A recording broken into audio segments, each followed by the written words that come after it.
So, hello everybody, welcome back to episode 14 of Heroes Hijinks. It's been a couple of weeks. What happened last week? Yorkie was ill last week because we missed a week.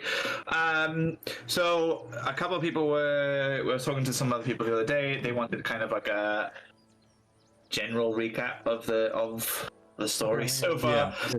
I ain't got time to do the whole thing because I'll say we're on episode 14, but essentially the story is revolving around these three characters here.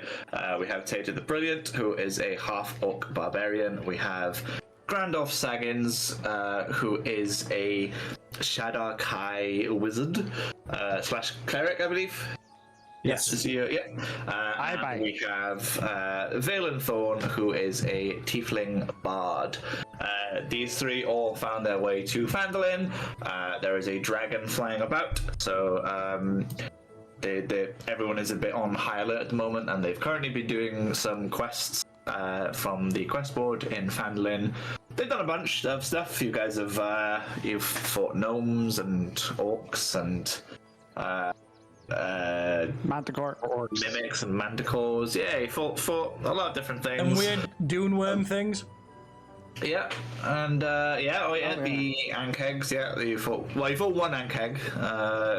The others. frog. The frog, yeah, don't forget. Yeah, you remember the frog. Our greatest enemy so far. So they are currently on. They've currently got 4 quest cards left to do, and you guys decided to head out to Butterskull Ranch next. Just a quick recap of last session.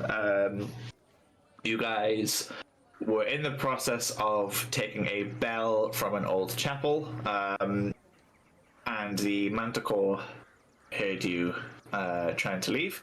He broke into the chapel. Valen stayed behind to try and distract the Manticore as long as he could. And then, after a little bit of genius escape artist methods. Bullshit. Bullshit, After some bullshit. Yeah, you guys managed to escape and take the bell back to Phandalin, where We sold Barthen it said for he lots would- of money. Yeah, Barthen said he could sell it in Neverwinter for quite a substantial amount of money. Now, Valen was not allowed in Phandalin because he is a wanted man there, so he put on a Not allowed in disguise. Neverwinter. Neverwinter. So he put on a disguise, to which Tater decided to trick Grandolph into making him believe that it wasn't actually Valen in his disguise, which led to a whole fucking kerfuffle for about half of the 90% of the session. stream was just Curse planning to murder me. Yeah. I was planning to pin you down and interrogate you. Oh, It Find out was what real Valen is. almost a filler episode. Hey, Taylor.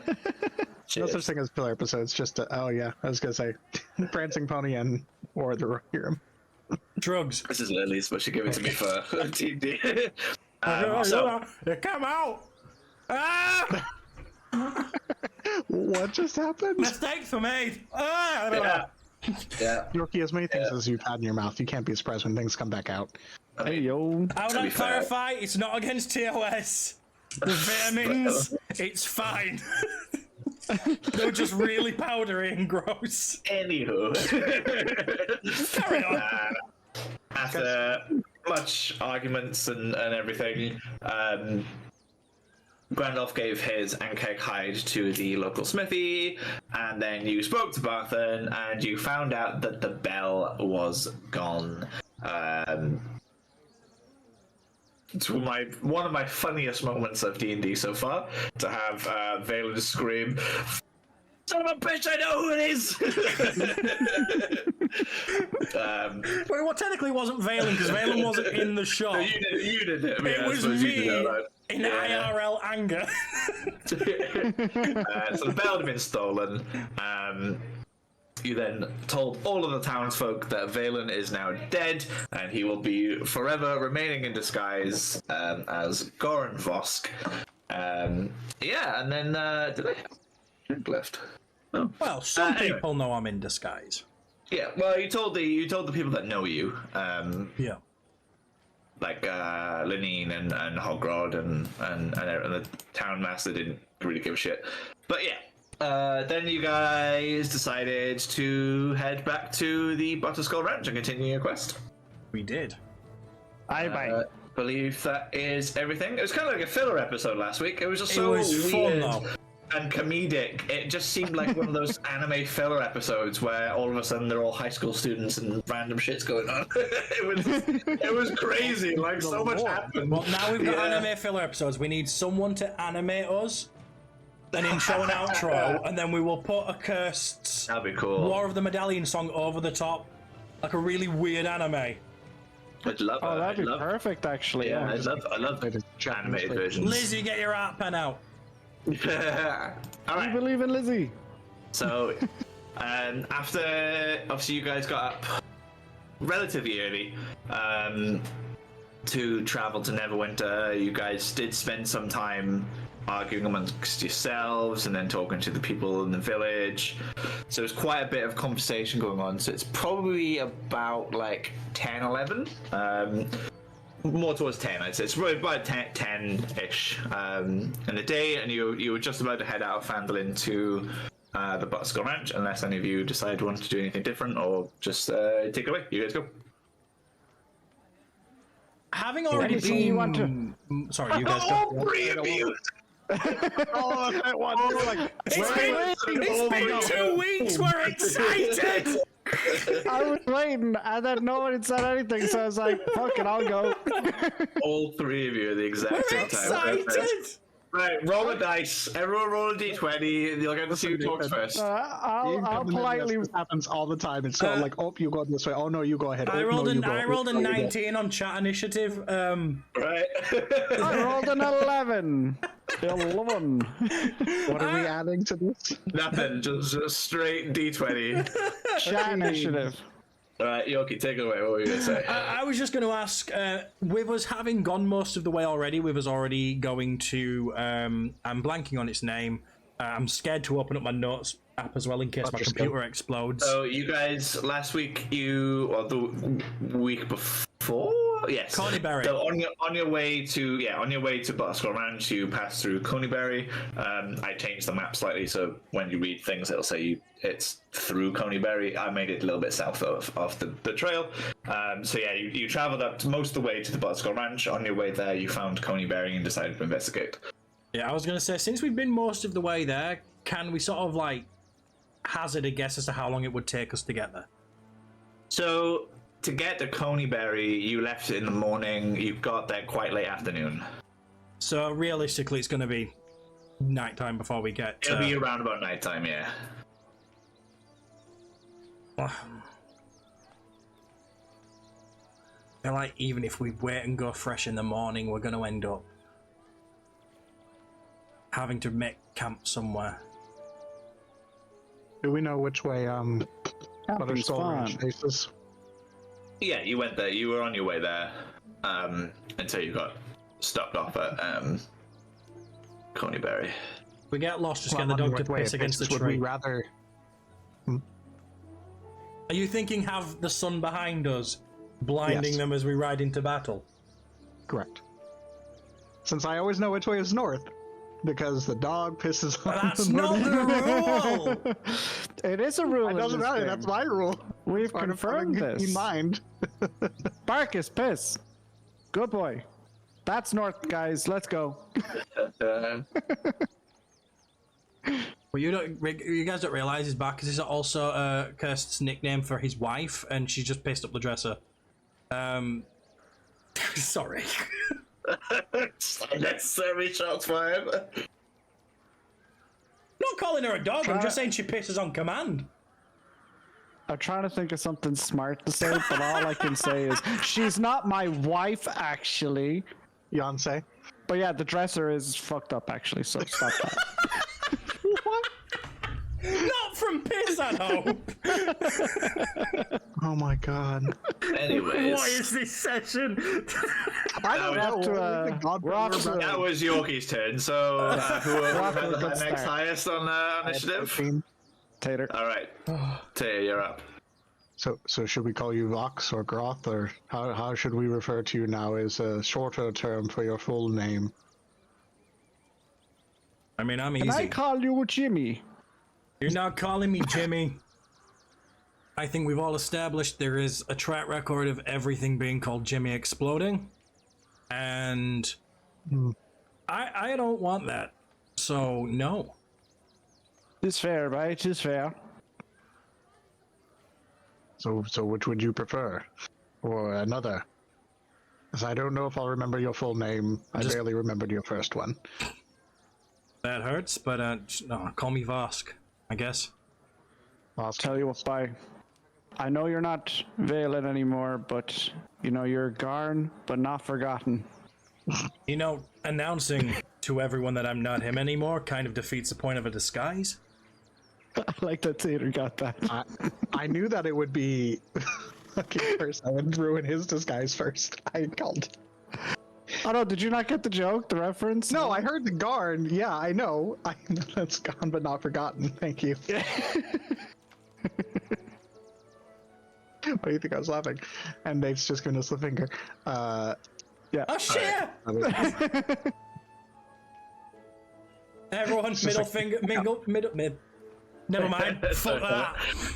I'm flipping the world off. I've not slept. All right, that's my excuse. Yeah, just so everybody knows, none of us slept well last night. Oddly, I am the only one who did sleep last night. Apparently. It's fine. He was walking up by his not wife, pissing up the dresser. Third time in the morning as well. God damn. They just start letting her out regularly. All right, so I guess it's Kirst's turn She now. watches these. I am so sorry. I'm not. Carry on. Kirst, it's your turn. What does Grandolph want to say that isn't going to give away Vosk's identity? There'll be no fucking curry for the month, I swear.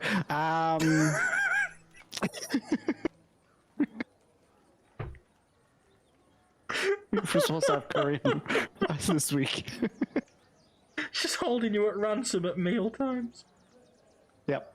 All right, game. Let's go. We're getting distracted again, guys. So we better be on our way, guys. It was pretty late whenever we made it on the way the last time, so I think it's probably best that we head out now. Set camp maybe midway, and then continue on during the morning when we all wake up the next time. I'm in agreement with that. I only have one suggestion. When we camp, we go into the tree line to do so. Because I don't fancy having that manticore come down on us in the night. I don't It's know. a fair old point, bye. We don't have to climb up the tree though, bye. We just have to sit by one, underneath its cover and shelter. Before Anyway, I told you we're to on our climb way. up the tree. Yeah, right, are we moving? Yeah, we're moving. I'm not going. We're moving. Marching order. Marching order, please, yes. I'll Just like a take the whole- back. A whole stream of us just bickering between each other. No, it's you talking up to me, and since I'll lead because I know where north is, so I know where we're going. Oh yeah, you lead. I don't want to lead. We'll put you in the middle like we normally do. Taylor in front, followed by with Barkus next, and then followed by Grandolph, then Valen. Aye, aye. Yes. Right, excellent. Cool. So, you guys travel up the Treebor Trail for a while. It's actually quite a pleasant walk. There's nothing really around. It's quite quiet. But you guys make it all the way kind of like to where Coneyberry is. As you walk past Taya, you get this feeling you're being watched. And as you look sort of between the buildings of Coneyberry, you can see all the ghosts stare at you as you walk past. They don't do anything, but they are watching and waiting for you. Can I roll to see if I notice this as well? Well, I was going to say, do we notice him waving at them? Well, Since he's in front of us. You do notice that. Valen, you don't notice the ghost, but you do obviously see Taya waving over and Looks like we have a fan club, guys. I'm just looking off into the fields. We go, what are looking at? Oh yes, did I not tell you two about the deal I made? Oh no, I suppose I did come in and just knock out Valen, didn't I? Who's Valen? Correct. I killed him, remember? Who's Valen by? The guy I killed by coming in and hitting him with the front of my axe. Right. So, as you sort of just about pass Coneyberry, along the edges of the town, you see 3 riding horses just grazing near one of the ruins. Any saddles on them? Give me a perception check. I shall do. Let me just get my. I knew there was something I'd forgotten. I didn't get my character sheet up. Perception, did you say? Yes, please. That is a D20, isn't it? Yes. That is a natural 20 for my first proper roll of the night. I will take that, and I'm not using the dice that we thought might be rigged. I'm using the other ones. So, they're not wearing saddles. They are kind of bareback, I suppose. But what you do see on them is a brand on a matching brand on each of them with the letters BAK. BAK. Well, I suppose the owners will be right back. Well, my thought process was... I was waiting to use it somewhere, but okay. Damn it. Nice looking chicken, by the way. Oh yeah, that's what we were working on before stream. Hey. I don't want to be that guy, but we're heading to a ranch where they probably have branded horses. Mm-hmm. You don't suppose that's where they're from, do you? Well, the B could be butter, skull. And the AK, I don't know, there's 47 things that could be. I think there's a tickle at the back of my throat. What? That's the AK. Oh, I was like, is this a signal? What's happening? It's so bad. No, it's a bad joke. I've taken on a cursed personality. I'm practicing. Worse than my 47 things that could have been. I don't know. that was pretty bad. So. My thought process here is either, if they are from the ranch, we take them back, and either there's people there that'll pay us for them, or if they're all dead, we all get a free horse. I reckon they probably do have saddles down at a ranch as well, by possibly, maybe. I actually don't know. So it could mean that their riders are inside the town. Do they have reins or anything like that? So we're on the Treeball Trail now. We're not in town. Yeah, you're just on like the edge of Coneyberry. The problem is, it would possibly slow us down to guide the horses back without reins and a saddle and all that stuff. Also, I'm just going to raise my hand on this one, guys. I don't particularly know how to horse ride, by. Didn't you ride horses in your war for the medallions? No, we walked the whole fucking way. I'm telling you, where you came to save the Fellowship. Does he need to play the song again? It was the Kotoa who rode on sea slugs. I didn't have anything to do with that. I was in the castle watching me mates fall down the wall. Well, look. Like gobshites. Riding horses is easy. It's just like riding a sea slug without stabilizers. And I'm gonna start walking over to the horses. I have mounted a sea slug before. What's the plan with the horse? I was gonna cast. Oh god, I forget which one it does. Hold on. Did you say that the next to the ruins is that the ruins of Cornyberry or some different ruins? Yeah. Okay. I'm gonna go just walk up to whichever one's closest to me as I approach them, and I'm gonna sort of pick some grass up off the floor in my hand and slowly approach with my hand out and try and garner it some trust and try and stroke it. Yeah, alright, give me a animal handling check, please. Which one says too? That is a 17 plus animal handling 118. Nice. So yeah, you managed to approach the horse you don't startle them. They kind of they seem relaxed around you, and it even takes the grass out of your hand. What do you say, Data? I was trying to figure out which spell it was that I was going to use. I am going to cast Prestidigitation. Okay. And create a sensory illusion that makes me smell friendly to the horse.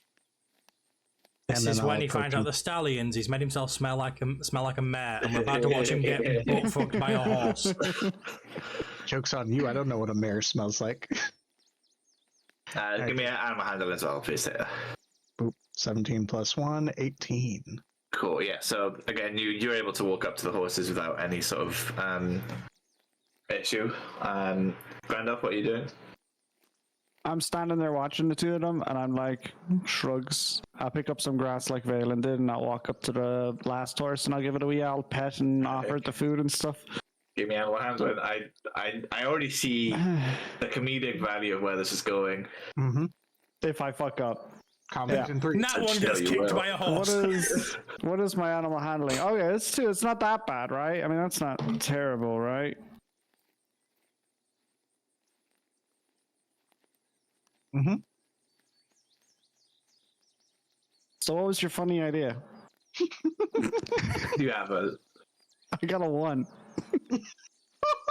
I just knew it would happen. I knew I was so the goddamn future. Why do you hate me, Dice? I just should have stuck with sea slugs. Alright. Alright. I like the side. You were wanting this to happen. Alright. Just knew it would. Because I can take just it. knew it would happen. I only got 26 HP. Don't kill me here, okay? How much damage does the horse? You have 1 miracle. I don't want to waste it on a horse kicking me. Alright, so yeah, that's fine. So as Does the 24 approaches,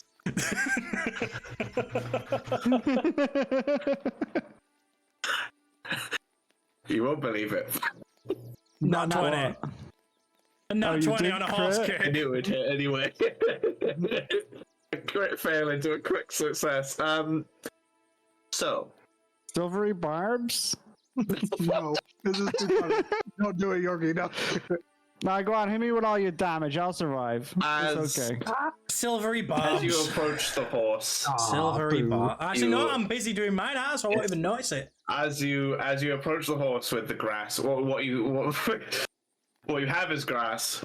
The horse takes a look at you and it just doesn't recognize you as just anything it's seen before.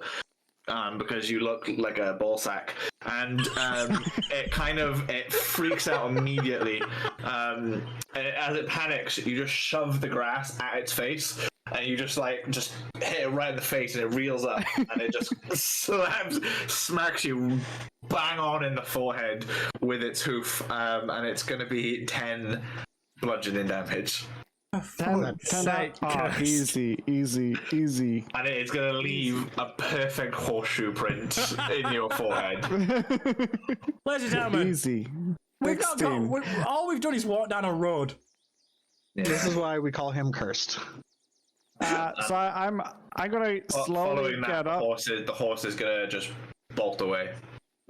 I'm just gonna slowly get up and say and rub my forehead and say, right, so guys, I'm gonna go look for some herbs, guys. I'll can I roll survival? Yeah, you can do survival if you're looking for some Before herbs. he walks off, I'm gonna look at him. I'm gonna look at him and go, Randolph, lend me your rope.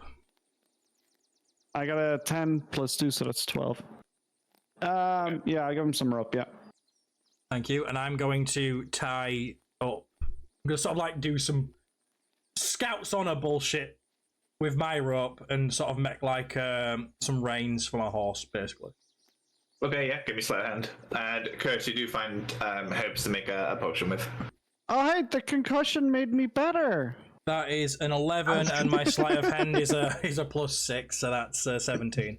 Nice, yeah. So you tie it around the horse with enough comfortability for the horse, and then with some a sturdy knots to And I'm gonna use his reins. hop up and try and trot off after where the other one went and see if I can find it. Yeah. So yeah, the horse allows you to ride it. It's perfectly comfortable for you to hop on. It doesn't really react to you jumping on. Yeah. So you are trying to chase the other one. The other one is like bolting. It's not like it's ran. You know. I'm not gonna try and like get it whilst it's running. I'm gonna sort of follow it till it calms. Okay. Cool. So it is going. If it gets too far, I would like to think Valen would have the common sense to like turn back. Okay, that's fine. And Tater, what were you doing? Well, Grandolph's been smacked by a fucking horse.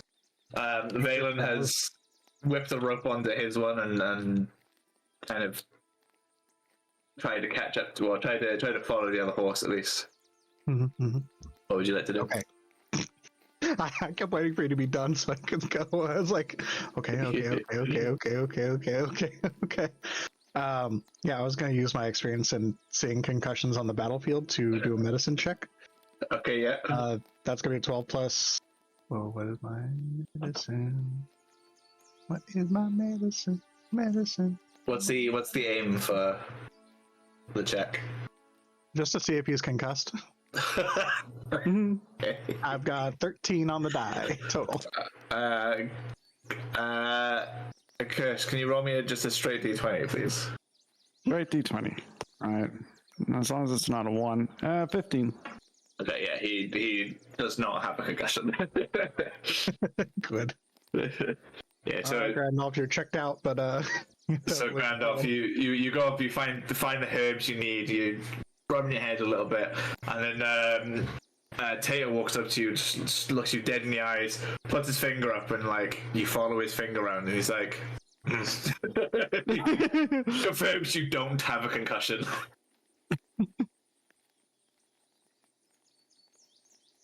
Like, All right. what the fuck is he doing? And I'm checking for a concussion.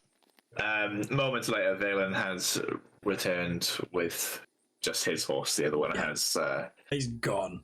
it's been spooked. Yeah, it's if you wanted to like caught it up, you'd have to be like going at full speed as well. That horse was not hanging around. Hop off. Then I'm gonna use the other lot of rope I've got, and I'm gonna do the same to the one that Tater's sort of calmed to our presence. Yeah, if it'll let me approach, do you want me to do an animal handling for this one too? Or? No, you're fine. The horses know each other, so they kind of like they are. If you're comfortable with them, the other one, So basically, a curse didn't have to do anything. Pretty much, yeah. And he punched it in the face. Wait, it all worked out Did it? some way in the end. You've got a horse hoof print in your head. I mean, it could make a swell tattoo for the next few hours. It's fine. I ain't editing that onto your character profile for the token. Oh, also, I am gonna let you know when that disappears. Oh, fair. I'm gonna. No, actually, that hoof mark will stay until your next long rest. I am gonna hop back up on mine. I'm gonna put an arm out for Randolph Okay. to lift him up onto mine. Thank you very much, grandson. Give me an athletics check. Will do. Maybe not yet. Athletics is a +3. That's not too bad. That's an 18 +3, Right. so that's a 21. Absolutely fine. So you like with ease, kind of like whip Randolph up onto the back of your horse there. Thanks for not killing me.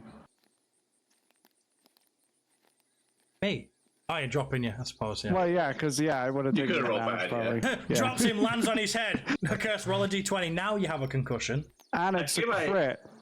I feel like the of The all ground the deals times, 10 and the horse tramples me for an additional 10 as well, so I end up dying because of this horse. Yeah, we of all fought- the times that all of Curse this- has taken damage, this is one of the only times he's taken damage, and it was just because he tried to feed a horse grass. It's from all of this horsing around. Hey. Got hit by a prancing pony. Hey! Anyway, Right. Tato, what are you doing while Deb hopping on the horse? I thought about doing something really funny, but I'm not going to. You do whatever you want to do. I'm just gonna get on my horse.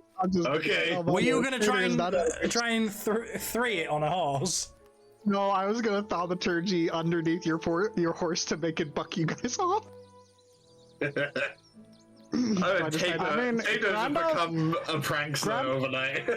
Grandolph is already angry with Tater. I'm pretty sure Grandolph would leave the party if you did that, if he was still alive afterwards. Just leaves. He was alive. Yeah, no, he You know what? literally would Fuck just the dragon, fuck Fandolin, and fuck you guys. I'm going home. He did all these No, wars. He it's- could have faced it's off against basically- the dragon. He walked down it's the road basically- angry with a hoof print on his head. It's basically putting his hands up and he say, you know what? I was wrong. I was I thought you guys were up for this whole saving the world thing. I was wrong. See you later. It's one dragon. It's not the world. No, because he has his own quest and stuff like that. So basically, you guys are in that now. So congratulations. Bold of you to assume I'm gonna live. Well, to Grandolph, you are, but so we all know your ambitions to be eaten. Alright, so Tato, you're getting up on your horse as well, and you guys are carrying on yet? How are we looking time-wise now we've reached Cornyberry? For that.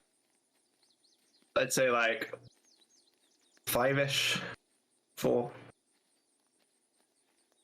Is the plan still to possibly rest in some trees and then wait until morning and then go to the ranch? We ride with the suns at our backs. Oh wait, the sun sets in the west. We're better off attacking No. as soon as we get there. But okay, I'm game. Wait, sorry, what are we doing? I know you're concussed. We can either go straight there and we'll have the suns on our backs, or we wait until morning and then have the sun in our eyes. I mean, the sun can be wherever the feck it wants. It's not going to be that bright. So in fairness, this isn't Earth. Who knows where it rises and sets? And also, I know we all have dark vision, but so do they. So it doesn't really matter a whole hell of a lot, what time we actually do arrive. You ever Because we had can all, your eyes? no, we can all see in the dark though, So we all have dark vision up to 60 feet, and I have an item that can give dark vision up to 120 feet, I think, isn't it? Are you suggesting we attack during the night? Well, no, because they can see in the night as well. They're orcs, so they have dark vision too, don't they? So then the best time to yeah. fight is now. Well, no, it's any time really. It doesn't matter, is what I'm saying, But like, if we want to go, Well, no, but we're If on you wanna about the go fact to- that if the sun's setting in the west, we're going to be going at them with the sun setting behind us in their eyes. I know there isn't a mechanic for it, but thematically, Tater's plan's right. it's not going to be that bright. Like, Neither are you, though, so it's fine. I have an intelligence of 16. You just punched a horse. No, I didn't punch it. Well, yeah, actually, I don't have good animal handling. Let's just say it moved its head while it was panicking into my fist. So, Oh no, I use that excuse on Huffle. Our first date, she accidentally punched me in the head. She didn't, I headbutted her fist, but you try saying that in public, people just assume she decked me. Carry on. Grandma, I hate that he's supposed to be an intelligent character and he's a fucking moron because of the dice and because of fucking people's perception. God. Yeah, but it's like the whole God. thing, isn't it? Intelligence is knowing a tomato is a fruit. Wisdom is knowing not to put it in a smoothie. Actually, I have wisdom as well. In that case, yeah, I'm you supposed fucked. to be fucking. that I'm case, supposed to you be just- fucking wise too. You're just a lost cause. I'm new to this realm somewhat. Okay, that's my excuse. You're Fuck you. wise in your old realm. This is all new. We're going to reveal your character. All right. What's the plan? Stupid dice. Realistically, we should rest so we can get back the HP lost punching a horse. But Randolph stays outside anyway. I really want to get stabby, so I will leave it up to you two. Tiebreaker here. You were the tiebreaker here, but I'm for the sun at our backs plan. I would probably be better with sitting down and taking it and going in the morning, reaching there possibly in the afternoon, something like that, you know. But then again, that does mean going into the enchanted forest where we got lost. Then again, we're only on the edge, aren't we? So Yeah, we mate, live blink life twice on if the you're gonna edge, bye. fuck us up with magic trees. He's trying I so mean, hard that's not. still- He blinked twice. Oh, he blinked about 7 times. I never blink. What do you mean? No, Why you guys delay? Why you guys? I'm gonna go pop the toilet. So make a plan. I mean, I was literally just gonna Okay. say to him, "Let's rest." And Let's he's just rest? gone. That was easy plan. Fuck's sake, Nate. Well, you were the tiebreaker. I was like, look, I'm fine with attacking. My health is full. I have no Well, incentive to wait. you want to go? Curse wants to rest. We'll say Yeah, Finn, that was We'll go- that was we'll- out of character, Finn. we got 1 to 10. We rest. 11 to 20. We go. It is better for Grandolph That if is he a does 6. rest, though. That is a 6. We're resting. Can't believe you Awesome. punched a horse. I can. I can't believe that was what Nate said I did. Okay, the horse. I thought. I believe- No, you've seen a horse before, because that one guy we helped get his mind back. No, I've seen horses before. The Yeah. wrong hole. The horse panicked, so it moved its head as well. So it was probably flailing I know, about, but and in my mind, it's just Grandor stood from a distance. He's seen me reach to the ground, grab some grass, and then put it in this horse's face. And the horse has been good, so you've just gone, I'll have some of that. Fucking have some grass. I don't think it was a full on fucking punch though. Like he's not an idiot. He just doesn't know everything and how to handle animals. If and it's stuff, you any know? consolation, what happened to you in game has happened to me in real life. Not Yeah, the but all hoof of print this on the shit- head. I got booted in the Those are stomach. How are you alive? I got booted in the How am I stomach by a workhorse and broke 3 ribs. Jesus Christ. I was a stable hand at the time. I called the horse a cunt. The owner shouted at me for swearing at his horse, so I called him a cunt, and then I got fired. Jesus Christ. How many jobs have you? How many A roles lot. have you? So in your many. life? So Have you many. deleted You are stable still hand? muted, DM. I am worried about how much laughter I heard from the bathroom. So what's the plan? We made the we're decision resting. like almost straight away. And literally, as Yeah, no, as you no, went, no, I was I about hear to you tell. roll a dice. Yeah, Yeah, you did as as you got well. up to leave, I was like, "We're gonna rest," and then, but before I could say, "You're like, I'm going for a wee," I was like, "Oh, okay." I've been holding it for ages. I was like, while you were talking, I was like, okay, this is a good time. All right, so you guys are resting up, yeah? Yeah. No, the laughter Alright. you heard was me telling a curse that what he did to that horse in game, I've actually done to a horse in real life by accident, and it kicked me in the ribs. Well, at least it wasn't in the That's- forehead, eh? Who is this stranger Oh, with the red skin? who is that? I don't know. I love that Schrodinger's cat shit here. I know, right? Beatles and fuck with Grimm. I love their RPGs. As someone who did psychology at A level, I fuck with that shit. Well, quantum physics. All right, so you guys, you head into the tree line and you find yourself a nice little clearing. Set up a little camp. Who's setting up the camp? I'll set up the camp this time because normally I just fuck off to go start looking for things straight away. I'll do Yeah. my fair share. You survival check. Okie dokie. That is a 14 plus 1, 15. PG. 15, lovely. Tater, what are you doing? Hunt. Hunting, yeah, with Bacchus. Focus. give me the survival check. It's gonna be a 14 plus 1, 15. Do you want to roll Yeah. for you? No, that's fine. You guys, the way I do it is there's levels of the rolls. If you hit that, you succeed or not, or how well you succeed. But because you've got Barkers, I just lower the sort of parameters of those rolls. So yeah, you find a nice deer. Using Barkus to help you, Barkus jumps, grabs it by the throat with his teeth, sort of pulls it down to the ground, and then you come over and you just finish off in one nice fell swoop. So it didn't suffer as you got it, and you kind of did well. And Grandov, what are we doing? I'd like to convert some herbs into potions. That's okay. Yeah.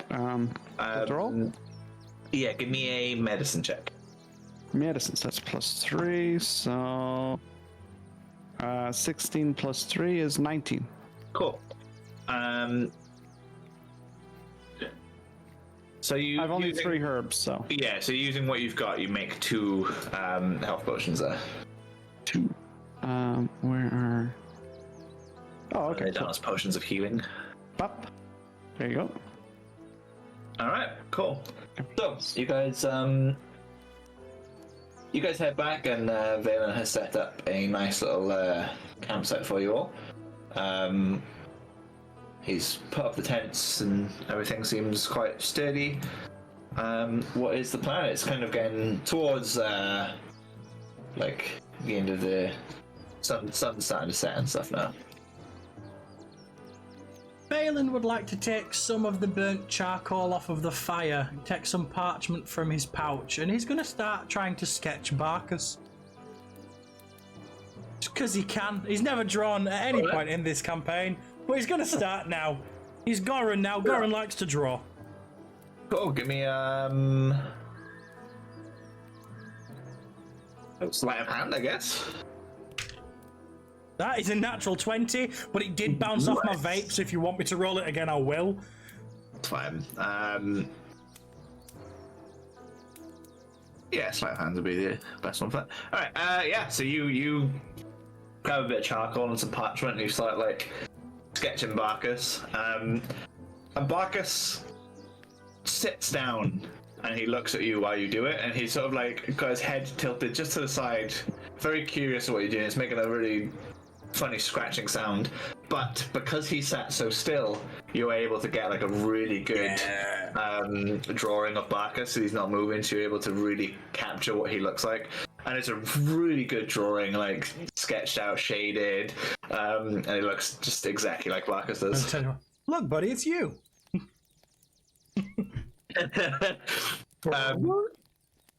Barkus walks over, he sniffs the drawing, and he goes, he starts growling at the picture, just really thinks it's a real dog. I'm just gonna slowly put it in my pouch. He sort of like looks and watches you, and he just sort of wags his tail and runs back off.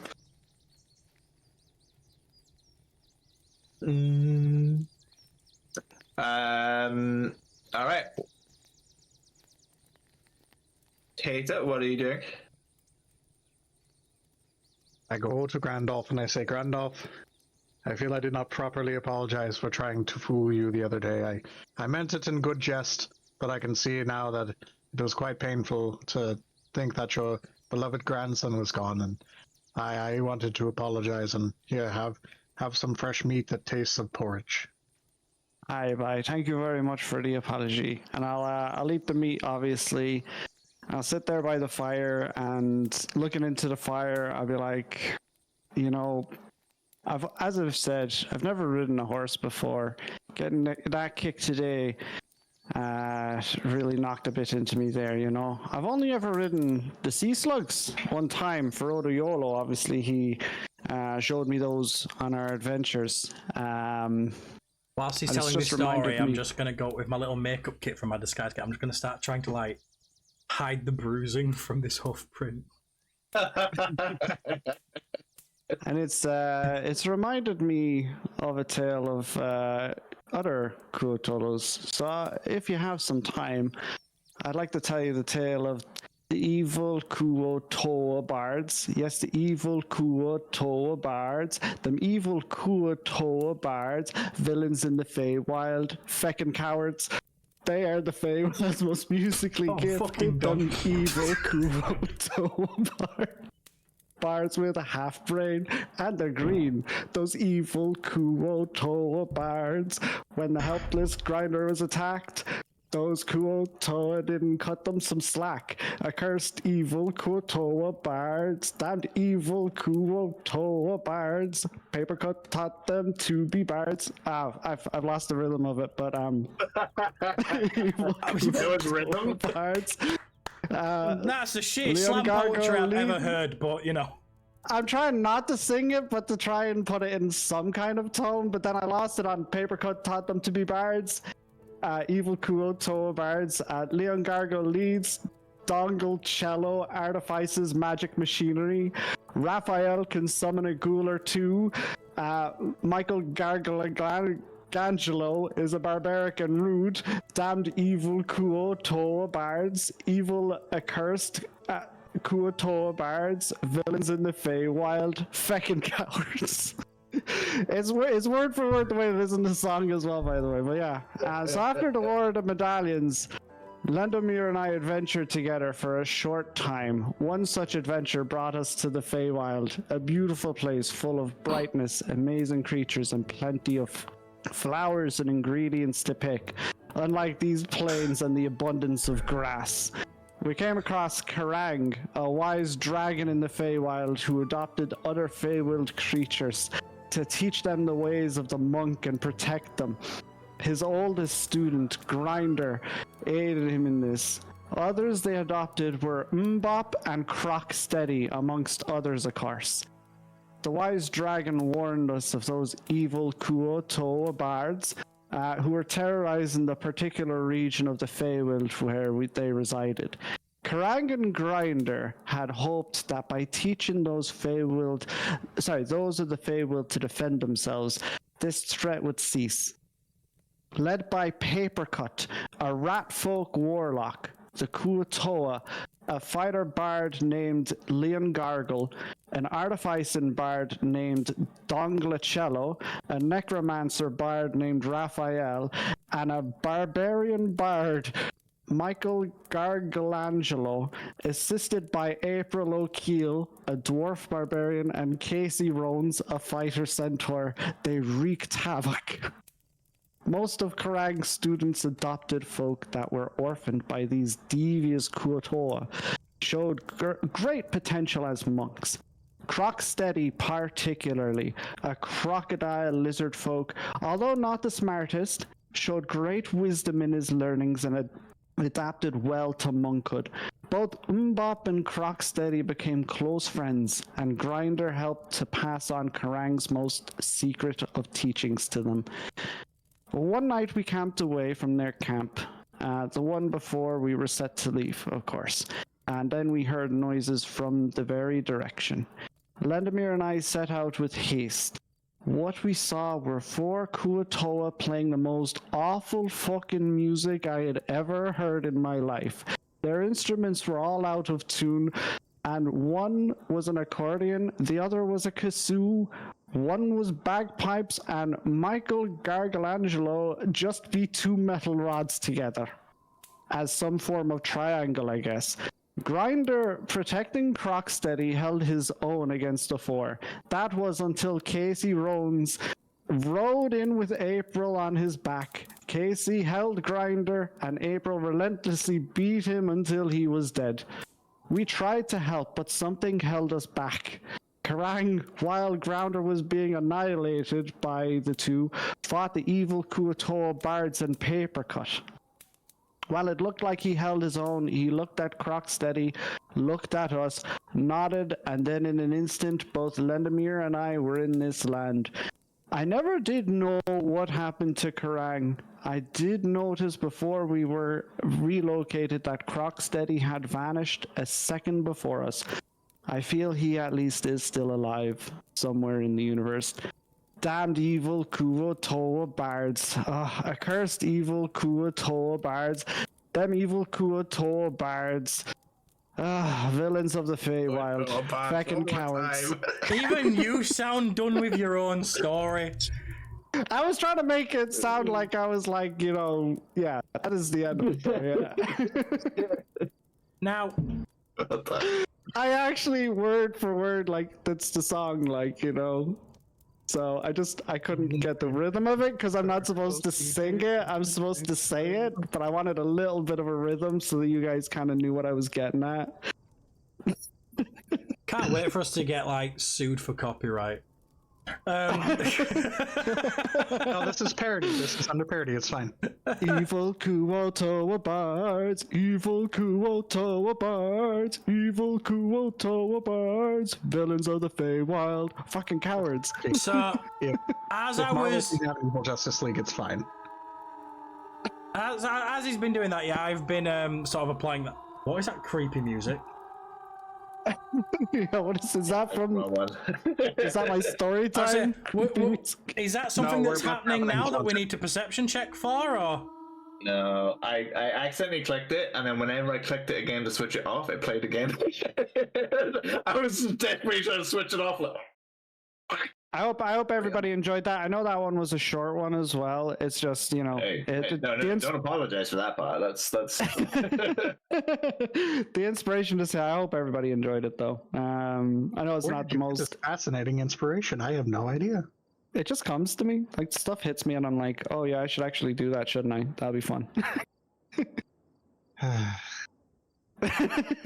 It was indeed not Being the fun. bard of the group with a lot of songs. I say, well, the thing Actually, is, I yeah. am the bard of the group, but I don't do. I'm not. I can do music. My character does know how to do music, but he's not a musical bard. He's still waiting for that loot from Barthen. Grandolph reads a lot of books, so like, he has some creativity in there, That does remind me, Grandolph. I need to get my book from Bathan as well. I should also read this book here that I found in the under the altar. look at us remembering shit. I was going to read it anyway, so. Grandolph, while you were telling your story, Valen he had a bit of makeup and he was touching up. So Valen, could you give me a sleight of hand check, please? Of course I can. That is a 13 plus 6. That's a 19. Yeah, cool. So it goes exactly how you want that there. And Tata, what are you doing while? Also, while the story, Grandolph, please give me a performance check. Oh, yeah, -2. I know this off by heart that it's a -2. 16. 16, nice. Yeah. He got so excited that Discord gave up. You tell the story with a good bit of enthusiasm. The other two are kind of taking it all in. And For what it's worth, I thoroughly enjoyed that one. The Casey Rones. I just want to point out. The Casey Rones being a centaur idea was actually Yorkie's idea because Yes. I told him the idea for Crocsteady already. So he knows some of the characters, and he was like, "Oh, you should do like Casey Rones being a centaur." So Because yeah, Ron thank you, Yorkie. because Ron is a name for is it a young horse? I think I said. Yeah, it's it's a young horse. Yeah, I think, isn't it? Interesting. Yeah. Tata, what are you doing while Grandolph is telling a story? Or after, I suppose. Oh, I'm just enraptured. Mm-hmm. Oh no, it's a color. All right. So Grandolph just finished. The color? Grandolph just finished his story. Wait a second. Oh, that means no more stories for 6 weeks. Maybe I'll make this one a song as well. Just like put the music on and then me actually like trying to go. No, it'll just be in my head from now on. I'll just start humming it. I'll try and do it in Grandolph's voice as well. Okay, so the story's ended. It's kind of getting dark now, so it's coming towards an ideal time to probably rest or whatever. It's up to you guys if you had anything else to say or do. It's entirely up to you. Sorry, Grandolph, you said you were gonna look at the book. yeah, I'll read the book. And do I have any spells left to learn actually as well? Well, I'll see what the book is first, and then if it's a spell book, maybe there's something on there I can learn. So you open the book, and there are only 2 pages in the book. It looks like it's a full book, but as soon as you open the cover, there's actually only 2 pages inside. Both are blank. Interesting. Hello. My name is Grandal. Don't start this shit. I am Tom Riddle. Can I analyze the book and see if there's any kind of mechanism on it or anything like that? Give me an investigation check. Investigation, you got it. 11 plus what the fuck is my investigation? I think it's pretty high. Yeah, 5. So 16. Yeah, you don't really find any sort of mechanisms or anything secret about the book or anything physically interesting with it, other than the fact that there's 2 pages.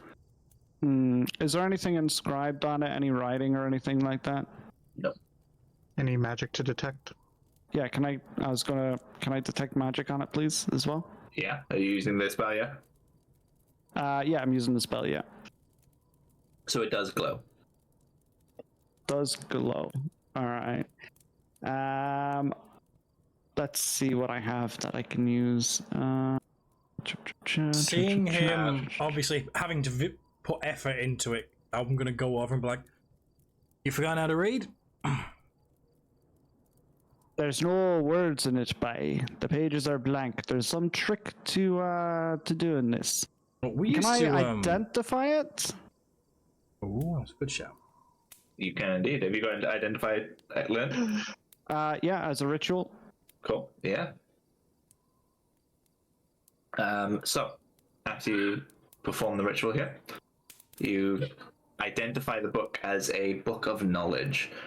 Now, what you know of this book is that you can write a question into the book, and you will receive an answer. But using sort of common sense deduction, it looks like there's only 2 pages left, which is 2 questions. Interesting. So by this book will give us answers to questions that we have. However, we don't have much paper to ask questions on. So we should only use this in times of need. Great need.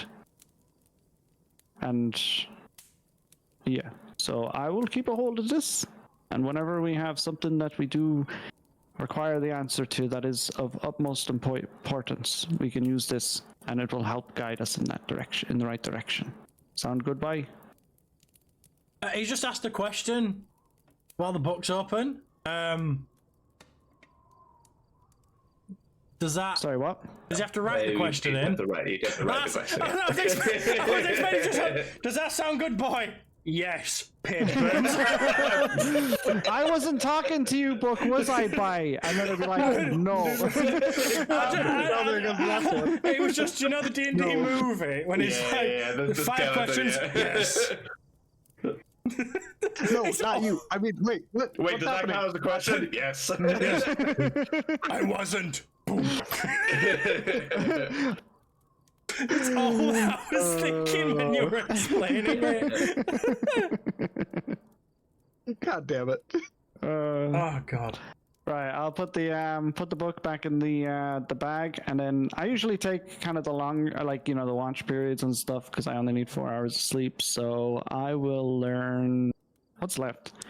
I have that one. Oh, I think sleep is the only one left, so I'll unpin that and I'll learn sleep. Just get it out of the way. Okay. Get it out of there. Remove it. The other 2 of you, would you like to do anything? Now crash now. Yeah, so obviously you've just seen going off with the book, and he's explained what the book is and everything. Are you gonna crash, yeah? Oh, I'll sort of before I crash, I'll just walk around. I'll gather up like a load of grass just to dump for the horses, which I'm assuming tied to a tree somewhere. Cool. Yes, apologies. The horses should be on the thing as well. They're huge. How do we get on top of them? Cool. Let's slap Oh, that. Grandolph, before I go to sleep, I must let you know I love you from your toes all the way to the dick of your head. I mean, the top of your head. The ball sack of my head, yeah. Yes. As Nate described it. Hey, you describe yourself as a ballsack on many occasions. I just reiterate. And I mean, it was a dickhead move to punch a horse. It was a dickhead. I punch it. It like probably flopped in my direction and I accidentally hit it. Okay. It's all right. Listen, at least the blood's not rushing to your head anymore. Valen's going to bed. And now he's fed the horses, he's going to bed. Okay. Tater, anything else before you go to bed? No, I'll go to bed and I'll take second watch. Cool, that's fine. Alright, so, Grandolph, what spell do you see you were learning? The last one I think was sleep that I had to add. Alright, so, how would you like to start practicing using this spell to learn it? What? He uses them on himself, though, doesn't he? That's what he so- does. I'm having a lot of issues trying to sleep tonight after remembering about the Kuto, and I've a bit of a headache from getting kicked in the face today. So I'm trying to find ways to make myself go to sleep, right? So I start casting like a little bit of a light fire kind of bolt beside me to keep me warm, to keep, but then I get too hot, so I like use chill touch a little bit to cool it off a little bit.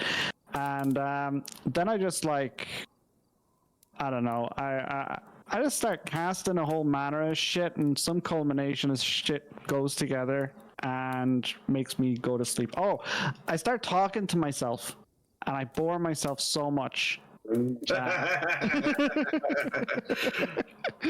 Alright, so as you start trying to practice the spell and you're learning the spell, I use command a little bit as well, yeah, because I have command, so you end up learning how to do the spell, and as you do it, you go, give me a Arcana check. I'm just picturing. So that's it. No one's on watch. Plus 5, 17. 17, lovely.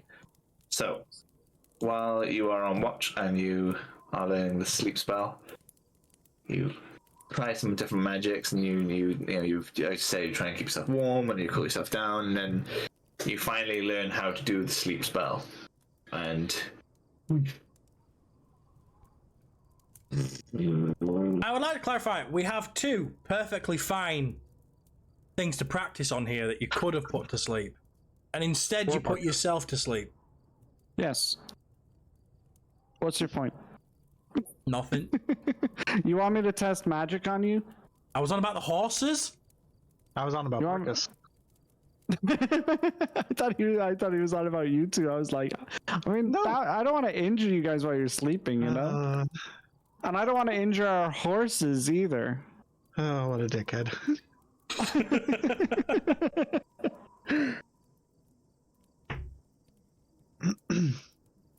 It's all good, Chris. I love you. Oh, wait, did you call me the dickhead? I thought you called him the dickhead for wanting to use it on horses. No.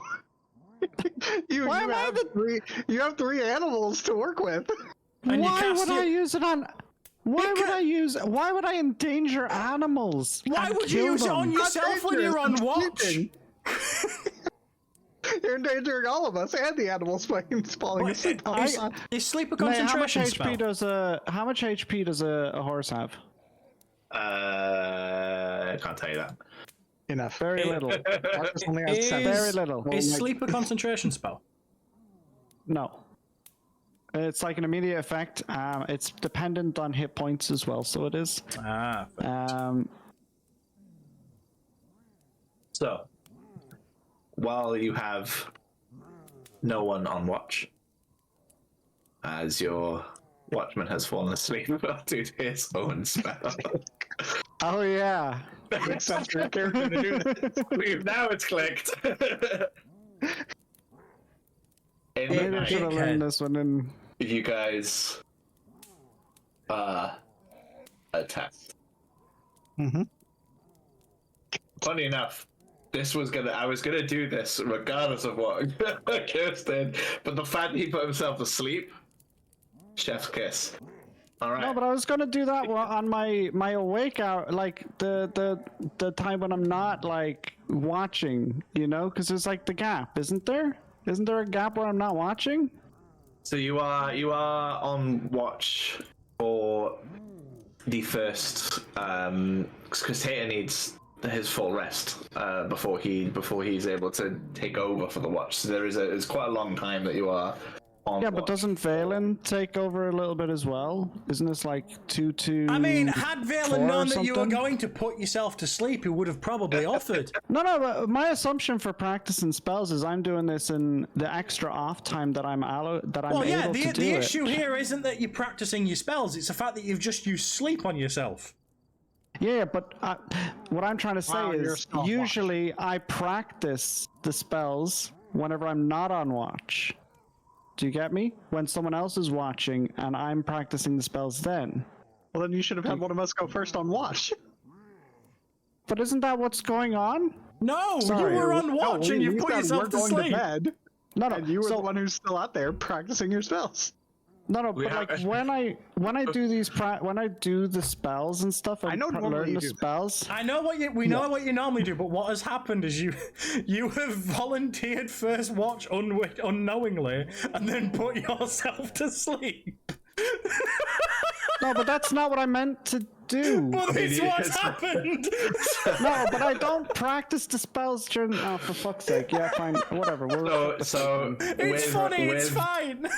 It's It's fine. You We'll guys blame are the concussion. While you guys are doing things, just be very specific as to like I want to do this first and this first and this first. Otherwise, it kind of just comes into one. Like Tay said, I'll take second watch, so that's initial in for it. It's then, Christ. but That was funny. just hold on, you're okay. So, It'll be fine. with the highest passive perception, while after just sending himself to sleep, Grandolph, you wake up to hear some grunts and some groans and some twigs snapping. And as you wake up, you can see not very well that these orcs are trying their best to sneak up on you. They got quite close before they made too much sound, so you're not you're not surprised at seeing them. So they're not gonna get like a surprise attack that you had. They have woken you up before they were ready, but you do have a reaction here to wake the others should you choose to. Fuck it, I want to go back to sleep. Opens his eyes and goes, yeah. "Hey, bye." No. I'm done. No, I'll wake the others. I'll wake the Yeah, others. all right. Let's roll initiative, please. Okay. For future notice, when I'm practicing spells, that's usually my off time part of the Just gotta be very time. specific. Yeah. I gotta be very specific. It made for some comedy gold though, mate. So it's worth It was it. funny. That was kind of why I thought it'd be funny that you did the sleep spell. 17 I've for got my 16 initiative. intelligence and 14 wisdom. Okay. 17 on Doesn't my matter. Don't initiative. use it. What was your sorry, Yogi? 17. 17. Lovely.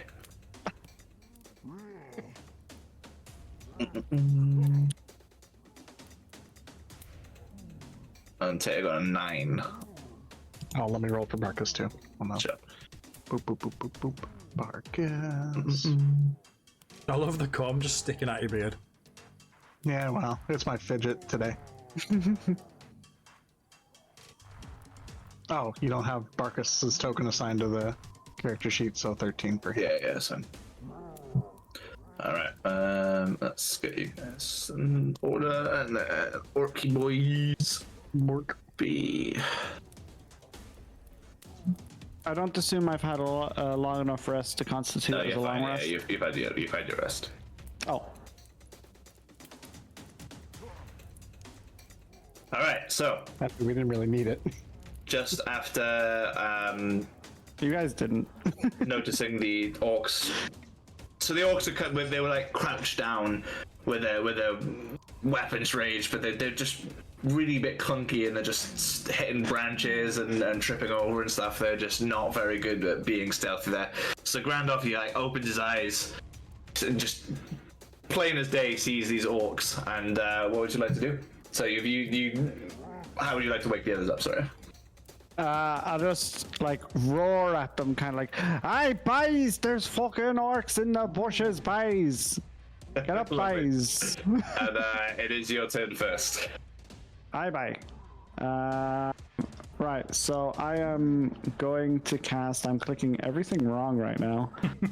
I just clicked something and a little gnome came up. I don't know what it is, and I don't care. Right, we're casting Flaming Sphere. Okay. Let's see. So that's a 2d6, isn't it? So we're casting it in this square. Oh my god. This square here. Yeah. And that way it'll hit 3 of them. So I need 2d6 for the damage. And what's the save? 9. It should be 13. 13 save, lovely.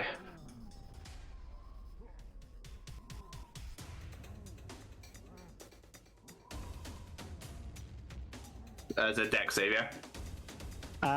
Yeah. And I'm hoping they don't have good dexterity. Oh, funny, they all passed. Oh, for fuck's sake. I had to say it. Rolls. I had to say it. What's the damage? So it's half the damage, so it's 9, so that's 4, I think, right? 5 damage each. Oh. Yeah, we I'll roll take it. every round up Yeah. for our benefit and our fail. Yeah, and Grandolph is going to, like, Whole ass.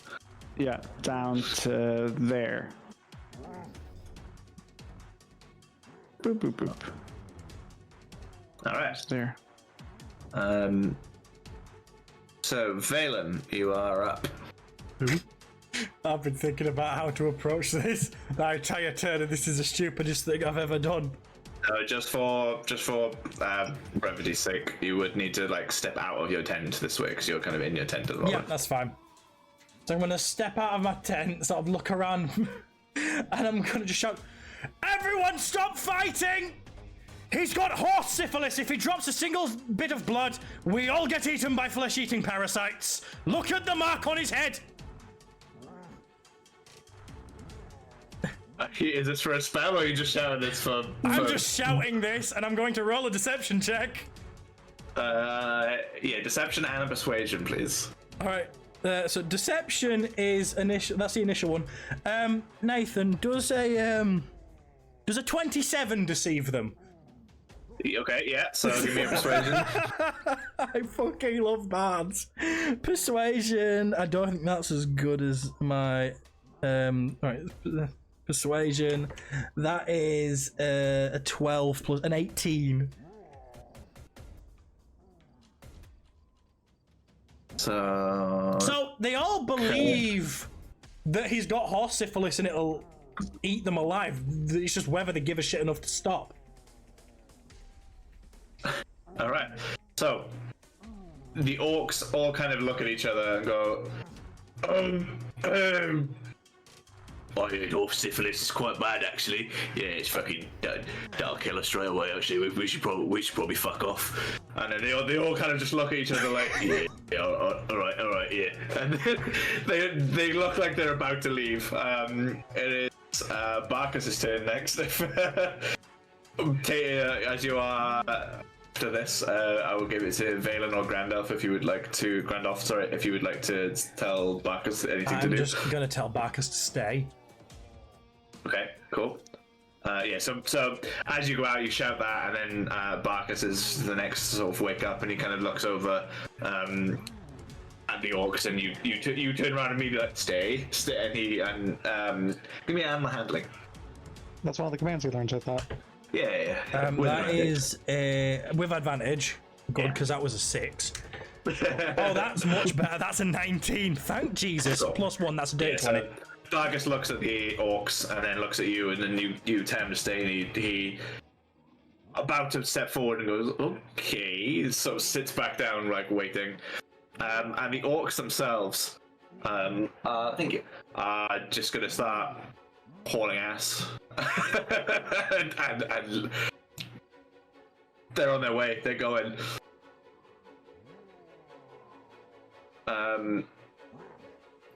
All of them immediately just turn and start like scrambling away, like going through the bushes, through the trees, and then Tater, you wake up. I can't believe that fucking worked. Also, the thing on his head is gone now, Yorkie, because he's technically had his long rest. What's all this about horse syphilis? Okay. Yes, what is this about? Horse syphilis? I love how I got that excited to pull that bullshit. I completely dropped the American accent.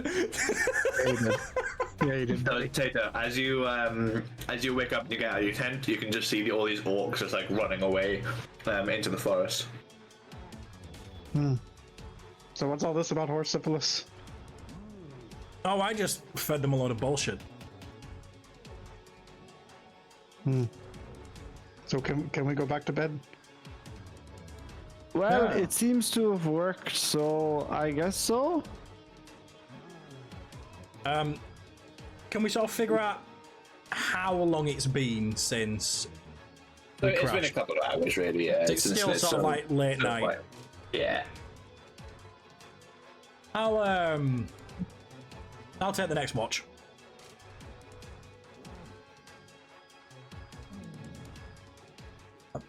So I've got to say to that. I'll take the next watch. No, that's it. Okay, so yes, we're going back to bed. Yeah. Tater immediately back out. He just woke up and went, "What's going on, horse syphilis?" Okay. All right. Bye. I can't believe that worked. And that is why I love having a +8 to deception. It was your face there when I went, does a 27 on deception, sorry. It's like, does a 28 and 27 deceive them? All right. So the rest of the night, Grandolph, you get your little 4 hours of rest as well. Tater, you all got your rest and everything. You get all your shit back. You get your magic ball back. And Grandolph, you feel that the horse imprint. Now you wake up, you don't feel the imprint like in your head anymore. It's popped back. Yeah, the wrinkles are back to normal. You actually feel it stretch back out. Jesus, the wrinkles are back by. Like when you blow into a crumpled bottle. Yeah. This was back out. Makes a crunching sound too. All right, so it is morning time. What would you guys like to do? I would like to brew some coffee. Oh. Brew some coffee, have a sip, and then mount up. All right. But early in the morning for this, Phelan. For what? Oh. I got him! I finally got him! Let's go! He's just like, what? Got him. I'm not understanding something. I've not slept enough. Normally I'm on the fucking ball with innuendo, but not today. Innuendo, more like. Wait, Since bit early for that too. Anyway. Yes, I'll mount Tater, then I'll mount the horse. And Grandolph? Yeah, I'll just walk alongside, I guess, or something. Can I grab a bit more of the charcoal off the fire just to take with me? Please. Oh, yeah. I have pens and ink if you wish to use that instead. I prefer the texture of charcoal, but thank you. All right. Do you want me to do another athletics to lift Randolph onto mine again? I can Or... lift him if you prefer. If that's what you would like to do. I think you're heavier than me, aren't you? Your character in comparison to mine. I'm not. Yes, but I can lift him onto your horse. Oh right, I thought you meant to lift him onto yours. I was like, your character's heavy. You probably want to be on your. Yeah, if you want to lift him onto mine instead. Ready, Grandolph? Upsy daisies. Let's hope for no nat ones. Okay, that's gonna be a 14. Yeah. So So Grandolph, Valen rides up to you with his horse. And you think he's about to like help you onto the horse again. Seems you apparently just have zero experience with horses for some reason. You just have no sort of luck with horses. And as you're about to like lift up your hands to let Valen help you up, all of a sudden these just hands grab you by the ribs and just go just lift you up and plonk you on the horse from behind and Tater's behind. I'm a gentleman. I lift him up by his hips. Okay. I'll never let go, Jack. This isn't about. He's not baby, and I'm not putting him in a corner. Okay, so you guys heading out? Yeah. Bye. Marching order, Tater in front on his horse with the other two behind. Yeah. Cool. Look at that sun so bright in our eyes. What a shame. All right, so as you guys continue on your way to the Butterskull Ranch. Don't play the hero music, I swear to God. Do it. I thought you were telling one of us. I was like, I don't have control over this. It always goes do-do-do, do-do-do-do-do, every time. Anyway. So, you guys are on your way. No. You're not too far away from the ranch. As you guys are heading down the trail, so as you get past Coneyberries, kind of like a little ways down, you spot a cow in the field to your left, just a couple hundred feet, sorry. Hey lady, what are you doing in the field there? Oh, that's not no. Don't punch this one in the face. I was gonna. It's ask not if a horse. wanted to handle this one. It's basically a large horse. It's not a horse. I should be fine. It's a large, short-legged horse that produces milk instead of other kinds of milk. As we're riding past, can I look to see if I can see similar brandings on the cow to what we've seen on the horses? So it's a bit far away to kind of make out any detail.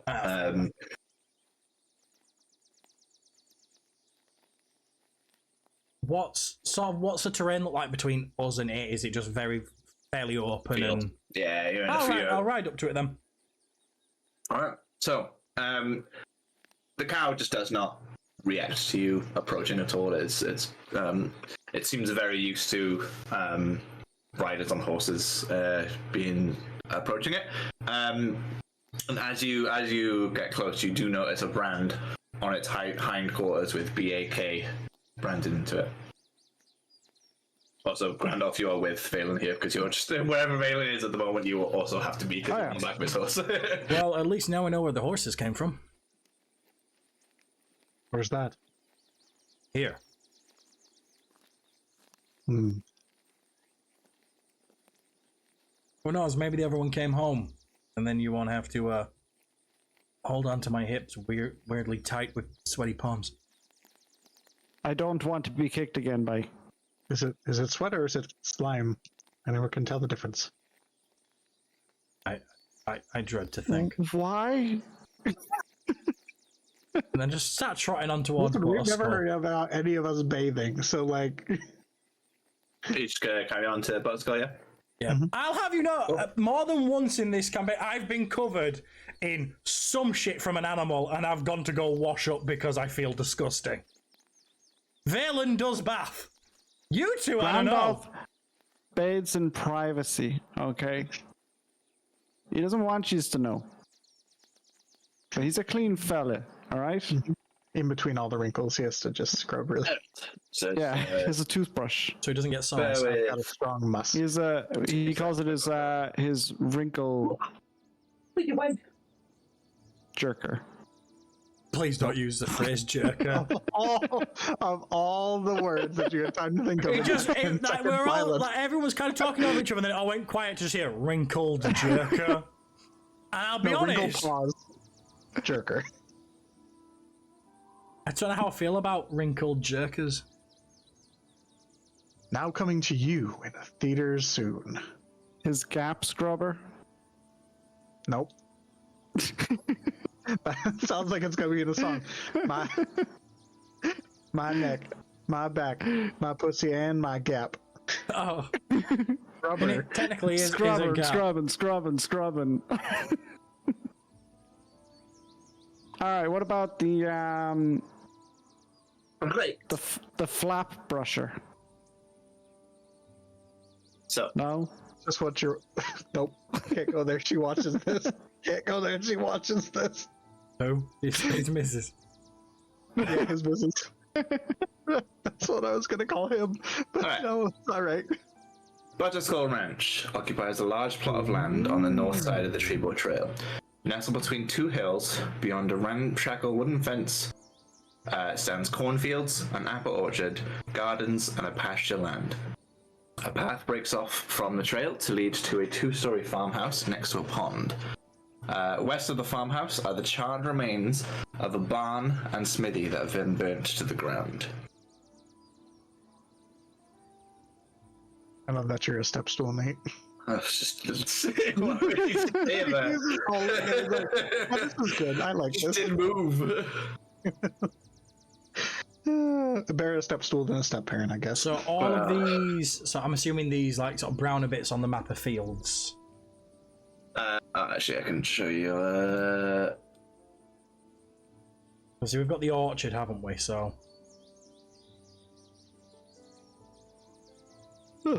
Cornfield. The cornfields, are the crops alive or are they quite dead and like what's of it? Because obviously if the plants are still healthy, it's going to be visibility is going to be limited, isn't it? Yeah. They are still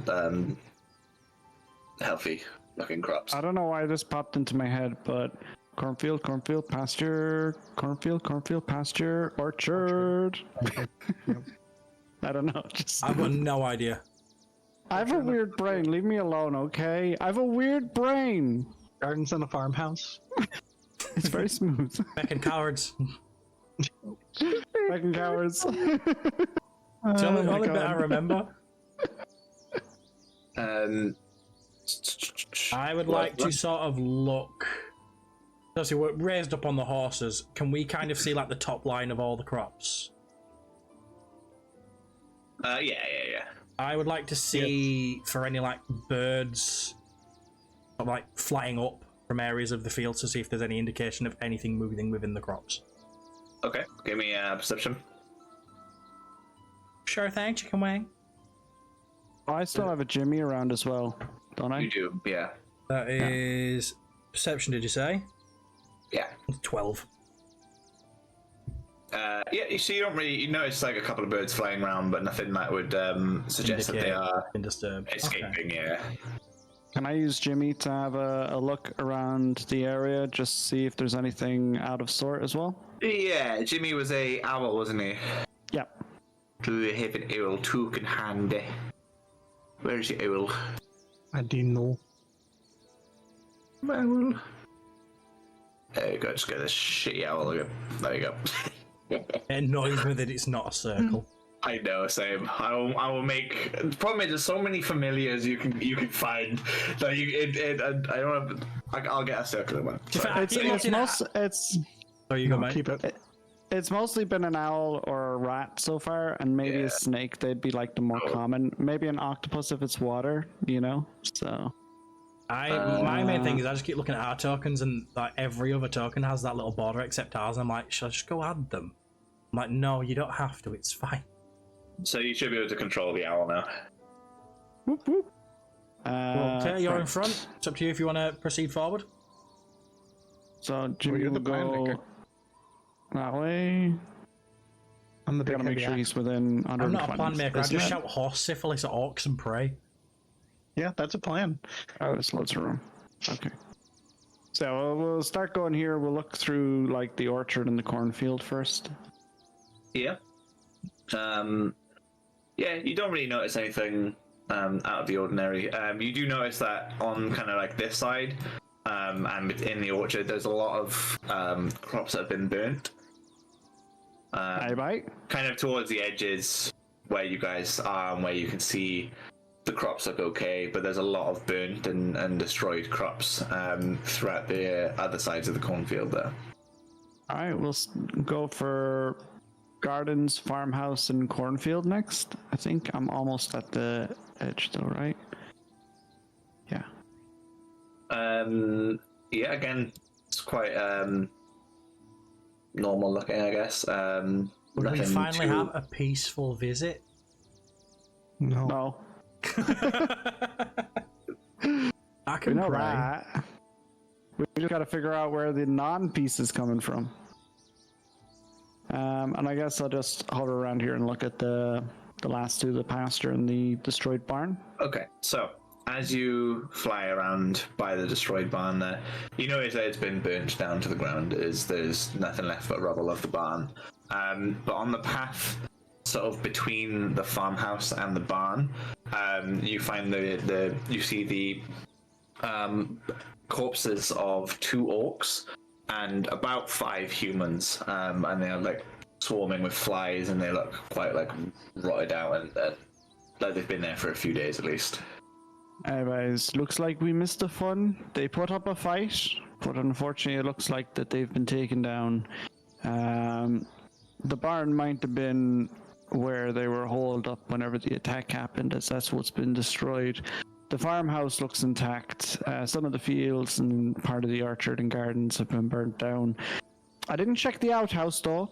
There could be someone hiding in the outhouse, so I'd say we mosey on up. We have a look around. There's also a smithy that... can I see that this is a smithy house, or Yeah, you just a building? Yeah. There's a smithy as well. We might be able to find some tools or something like that there. Maybe someone lived. I don't feel optimistic about it though, guys. But whatever's been here, possibly long gone now though. Well, I reckon we go in, we check the surviving buildings for survivors, and then get the hell out of here before anything comes back. Bye. Good plan, Goran. Wink, wink, wink. Are you Wink. audibly saying wink? I am audibly saying wink while winking, yes. I think he's having a stroke. Nah, he's just being a dickhead. Bye. That's the word of the day, dickhead. Sure it is. Right. But yeah, you're leading the way, so it's up to you when you want to start proceeding. I've given you my Alright, plan. so there you go. I follow the plan. Yeet. Apologise if me cracking my wrist just came from my mic on stream. It did not. Didn't for you guys, but I just saw it fly yeah, up on the audio stream, mixer. Alright, so Tater's leading the way, we'll follow behind. I can't control the horse, but Oh, yeah, I need to... Oh yeah, move those.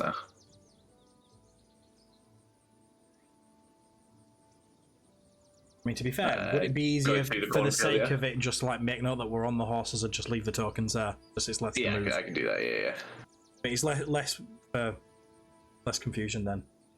Yeah. So you're heading through the cornfields there, yeah. Yes. Yep. Cool. Yeah. Nothing of interest happening yet. Can I start picking some of the like fresh corn that's like ready to eat off of the stalks as we go past? Yeah, it's more rather than like yeah. Sure. If I can spot any that aren't fucked, or Give me a survival check. because I know you said not all of it's burnt, didn't you? So Well, didn't say it was ready to eat. that's what I'm saying. I'm looking to see if there's any that is ready to eat. That is a 16 plus survival 17.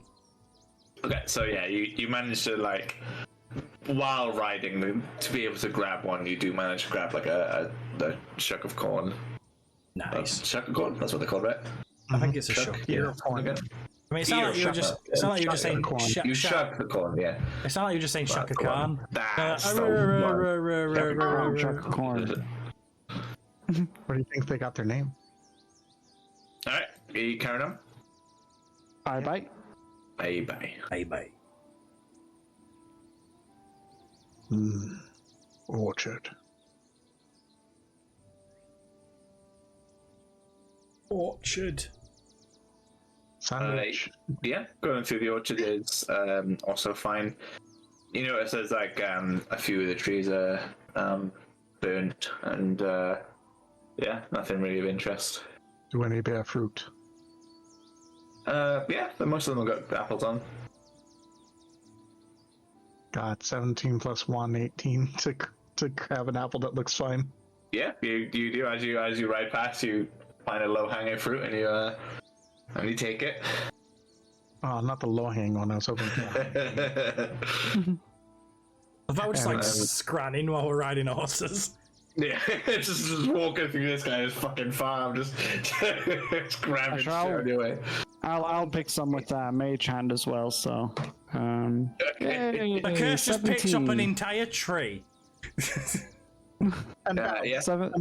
17 with plus 2. The so survivor, yeah, cool. Yeah, so you also grab an apple. You guys are just really enjoying these nice fresh apples for breakfast. Bye. Where are we now? Valen and Grandop found them yet? Yeah. What grows in yonder gardens, Nathan? So the gardens are kind of like, there's just a lot of very squished flowers throughout, and you can kind of see where they've been trampled over. It looks like it was tended to quite well, but it's been since ruined. Mm. Oh, Grandolph, you didn't tell us about the bodies. Look at all of them. As we're riding through the flowers, can I have a look to see if there's any poppies in there, please? I did say about the bodies. Yeah, we kind of said about the... That is a 17, 18. 18. So unfortunately there is no poppies available. Nightshade? So, Nightshade? No. Yes, next So to I the can't make orchard, heroin or poison. What's the point? This looks like the region and plane of existence where you'll find Nightshade. Let's go. Someone's farm. Where he attended to garden. He's been growing nightshade. I mean, across the forest from Neverwinter Town. Yeah. Poppies were the more reasonable thing to look for, but I just got desperate. I was gonna try and make heroin so I can spike someone with it later. Well, the good news is you found some dandelion. Knowing how things are going, probably me. Alright, what's the way you or go next? something. The destroyed barn. I look at all the bodies. Yeah, so between the barn, sort of like on the path, kind of going round, you find sort of there's the corpses of 2 orcs and there's about 5 humans, all dressed kind of like what's left of their clothes looks like they would be working on the farm. Yeah. Can I have a look in Overalls. the pasture behind the barn, see if there's any horses in there? Yeah, give me perception. Right, that's a 15 plus. Sorry, I'm excited. 2, so that's 17. But wait, the way this motherfucker's just landed is great. This is the dice equivalent of a bottle flip. It landed perfectly on top of the other dice. Oh. So 15, 6. I said what did I say it was plus 2, 17. Yeah. Yeah, 17. Yeah, so you don't notice any horses, but you do notice that the gates to the pasture are all like open. Okay. Hmm. Good to know. The cows and horses Keep then forgetting open. to. I keep. Yeah, the animals did it.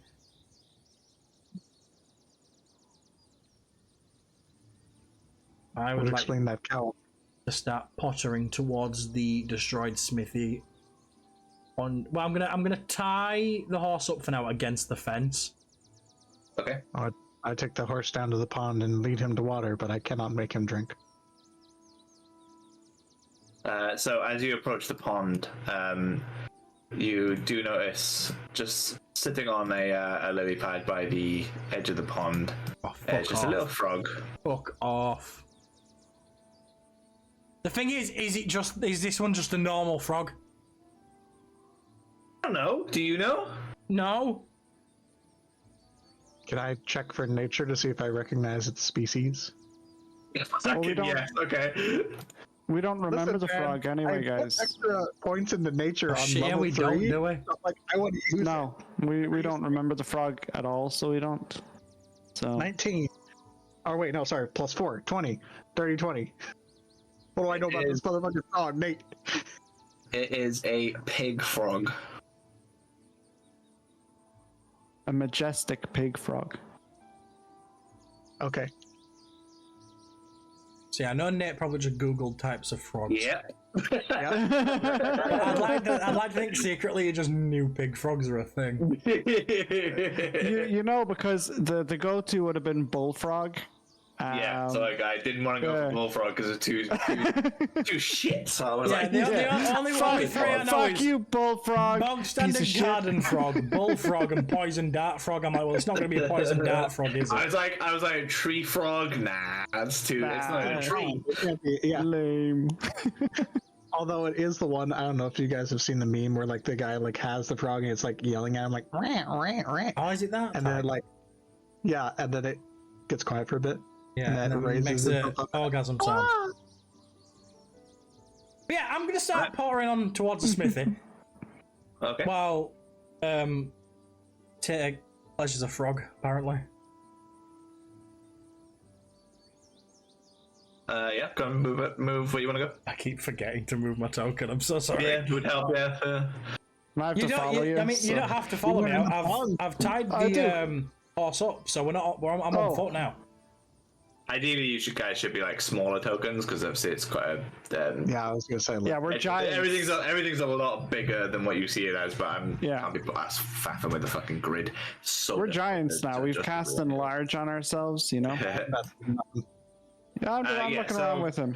The smithy, you can kind of see there's like a crumbled up furnace inside, and there's an anvil that's just buried under the walls of the rest of the smithy, but it is like totaled. I'll just be like, hello? Can I sort of like have a quick shufty through the ruins just to see if there's any equipment that's been left behind? Yeah, give me an investigation check. Of course.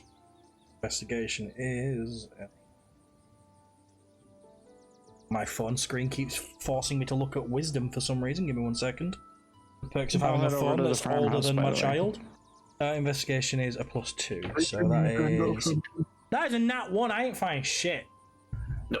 No, so you kind of look at it and you notice an empty like sword rack, and because it's empty, you just go, well, nothing here.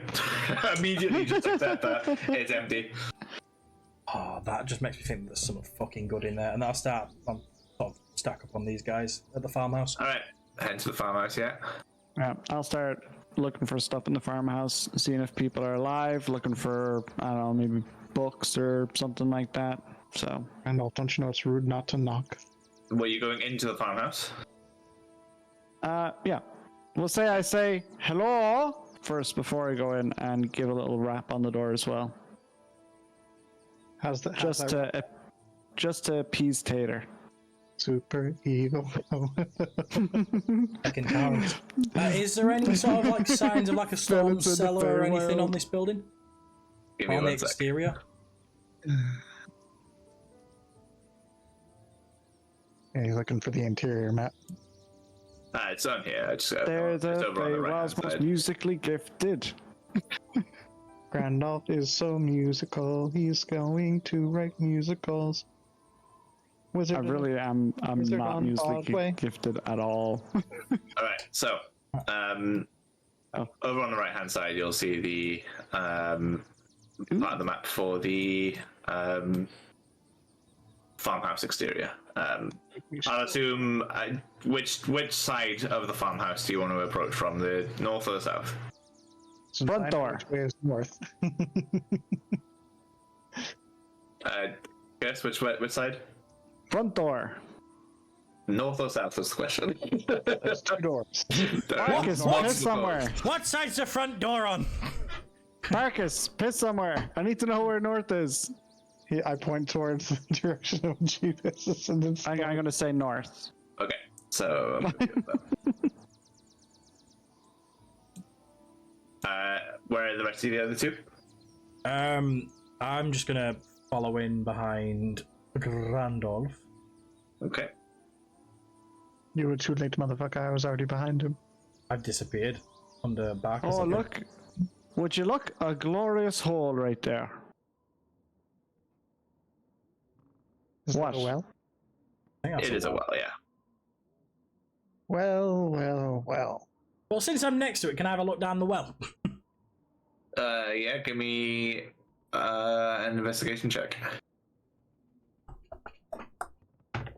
That one. He falls down the well and he dies. 15 plus plus 2, I think I said investigation was. The well is pretty standard. There's no like bucket or anything nearby the well, but you kind of gather that it's a pretty standard well. Is there water? Maybe further down. Than I'm gonna make a wish. I'm What? gonna flip a coin in and let it go down the well. All right. What's the wish? That's a good question. You wasted your wish. I'm gonna make a wish of something. Oh no! We find a survivor in the sea, Kerry. Oh my! Because last we saw there was an echo. It looked like she was coming this way. So. All right. So Grandolph said you were going in, or you knocked on the door first, yeah? Yeah, and I was like, hello? All right. So as you knock on the door, you do hear some kind of movement inside, but there's no answer. Prepare yourselves, bye. Something's inside. I don't know if it's man, orc, mouse, chicken, cow, horse, frog, Ottawa. dog, cat, parrot. Yes, could be a parrot. Could be a moose, elk. Could be a fey-willed creature. Could be a kotoa. You know, is this area here like a porch? It's been next to us. It's kind of like it's the port, like the front porch of the. Can I sort of hop up onto this? But I'm assuming there's like a railing here. Can I hop over and then just have a peek through that window and see if I can see anything? So the windows are all covered up with curtains and fabrics. Can I check it to see if it's unlocked? Yeah. It is unlocked. So I'm gonna open this door. Which I door? can't open the door. That's a window. Oh, I'm gonna open this door. Okay. I'm just gonna open the window, sort of peek through, and just see if I can see anything. I'm not gonna go in or just boom it up, and I'm just gonna sort of peek through and see if I can see anything. So Grandolph, you open the door here. Hello? And I heard some footsteps. Bye. Valen, give me a perception check. Perception, I can do that. 1 second. That is a 13 plus 2. That's a 15.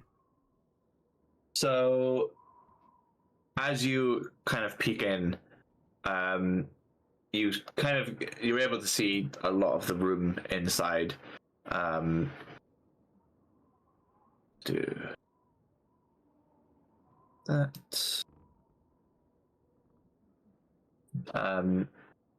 what you see inside is a couple of orcs hiding. They're sort of watching the door to the north here, but they're all kind of prepared to attack anything that comes through. I'm gonna sort of put a hand back as if to sort of signal for Randolph to stop. Watch your hands going. And I'm just a little grope while I'm down there. No, sort of put a hand back, sort of signal them two to not enter through that door, and I'm then gonna slowly close the window. Yeah. Thanks for the belly rub, bye. We have at least 3 orcs inside. Aye, I see, bye. You know what this calls for? Tater Jenkins. I'm gonna bust through the window. Okay. I love how before we actually went into this, I did say I wanted to look for a cellar, and I completely forgot about it. And now I see there's one there, but we've gone way past this point now. He's about to Kool-Aid man it in, so fuck it. All right. So. Oh yeah. Tater, give me Give me an athletics check for breaking through the window. Okay, can I go into a rage beforehand? Sure. Yay. I won't There's no break much room to size. grow. Yeah, so there's no room to grow That's there. fine. All right, And you got want it. me to go through the Advance on window. that. That's 16 plus 5. I think it's 5. 5? Poop, poop, poop, athletics. Yeah, 5. So 21. Nice, yeah. So, Valen, you close the window slowly and you go, there's at least 3 orcs in there. Let's. And all of a sudden, Ted climbs over, leaps over the railing and just smashes through the window here. Just absolutely, catching the orcs off guard here. And, yeah, roll for initiative. I mean, they don't know that we're here yet. They just know about Tater, so we're all right for now. It's true. That is a natural 20. Oh. Nice. I can never remember with initiative. Do I still add my initiative bonus to a 20? Yes. For initiative. So initiative. So it's 23 on my initiative then. Okay.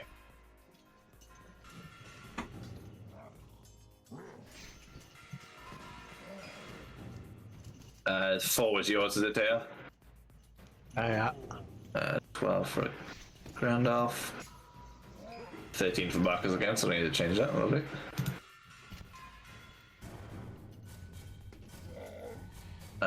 And alright. So Valen, it is your go first.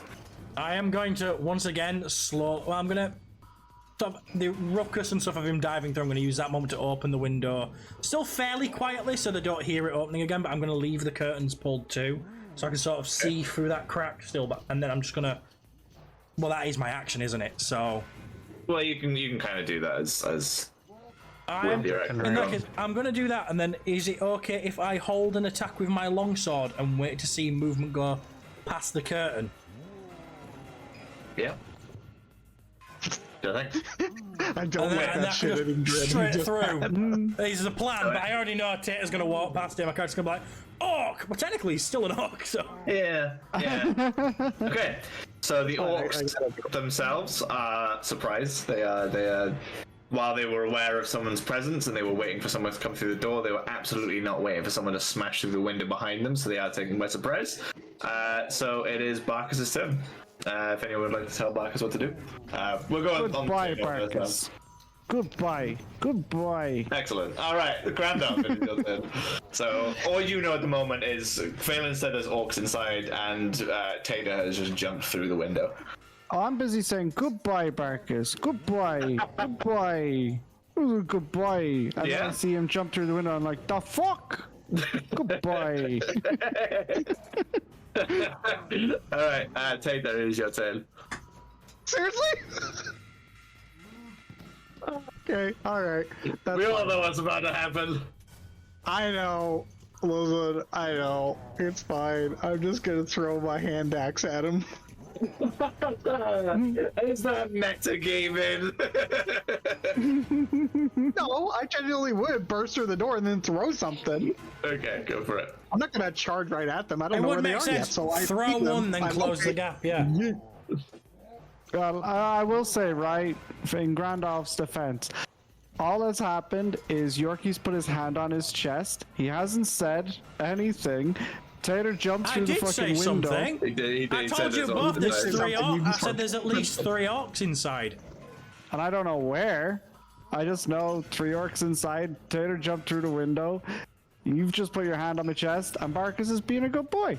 I plus 19, and I need to grab a d6. Gosh dang it! Hold on. And you've been playing with the curtains. Does 19 hit the one that's in front of me? Yeah. Okay, so let me find my d6. God dang it! Where the foot? I have all but my normal dice at the bottom of my bag. Here we go.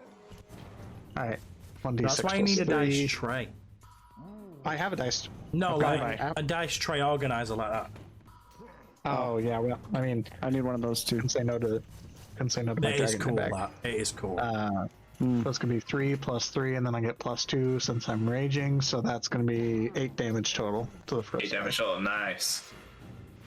Of course, as you smash through the window, you sort of land. You look over, you see all the orcs, and the first one you just throw the axe, and it catches him right in the chest, and he takes a knee as he's like, "Ugh," and it looked like it hurt. Anything else? For a bonus action, could I potentially send a message to Grandolph saying, "Flank them"? Sure. I'll give it to you. Flank them. Grandolph, flank them.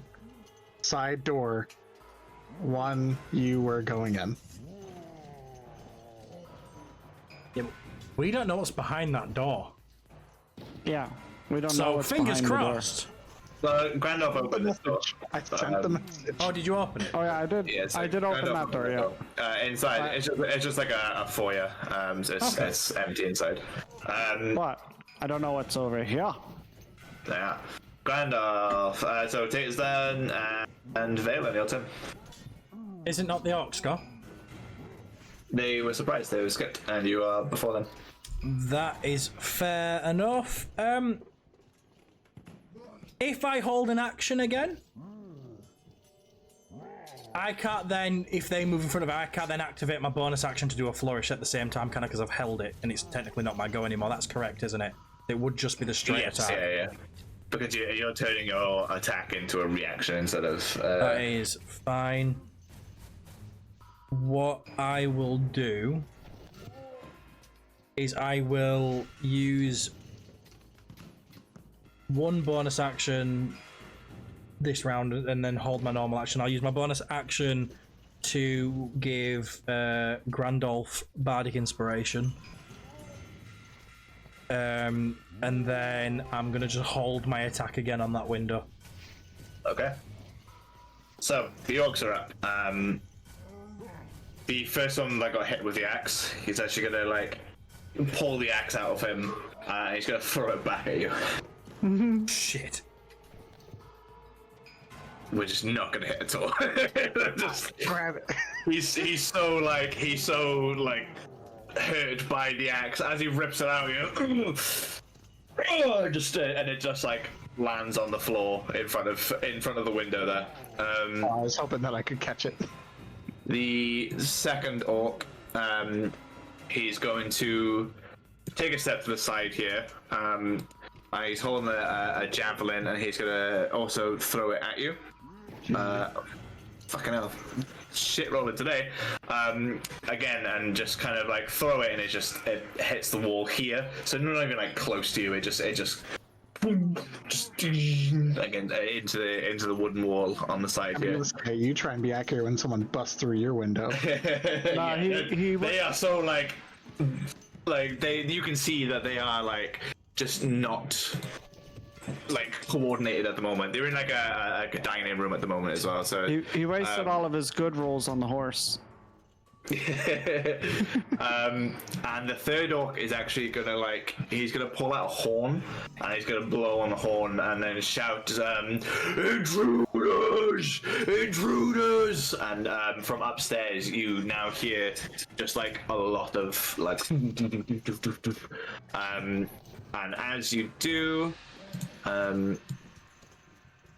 you see Grandolph's fire is going to get very busy in a second. Two orcs fireball. run from round this corner. You see two orcs just like running through, and it is Barcus's turn. Good boy, Barcus. Damn it, thank you every time. Yeah, I gave you both a couple of seconds. Nobody was saying anything. So You're the one who was in the next turn order. Tater, do you want Barcus to run in and attack a couple of orcs in a hallway? We can grapple one of them. And good boy, Barcus. You keep being a good boy. At this point, I'm just putting him at camp. Just as a point, Barcus has 7 hit points. You know? I know, but you never let us level him up. Hey, he's fine as he is. Okay, he's a little dog. All right. Yeah, he's a little doggy. Even So, Grandolph, you're up. Bye. I can't So- see here because that door's not open. Yeah, you can't see the 3 inside, but you can see the 2 in front of you. Just run around from from the corner.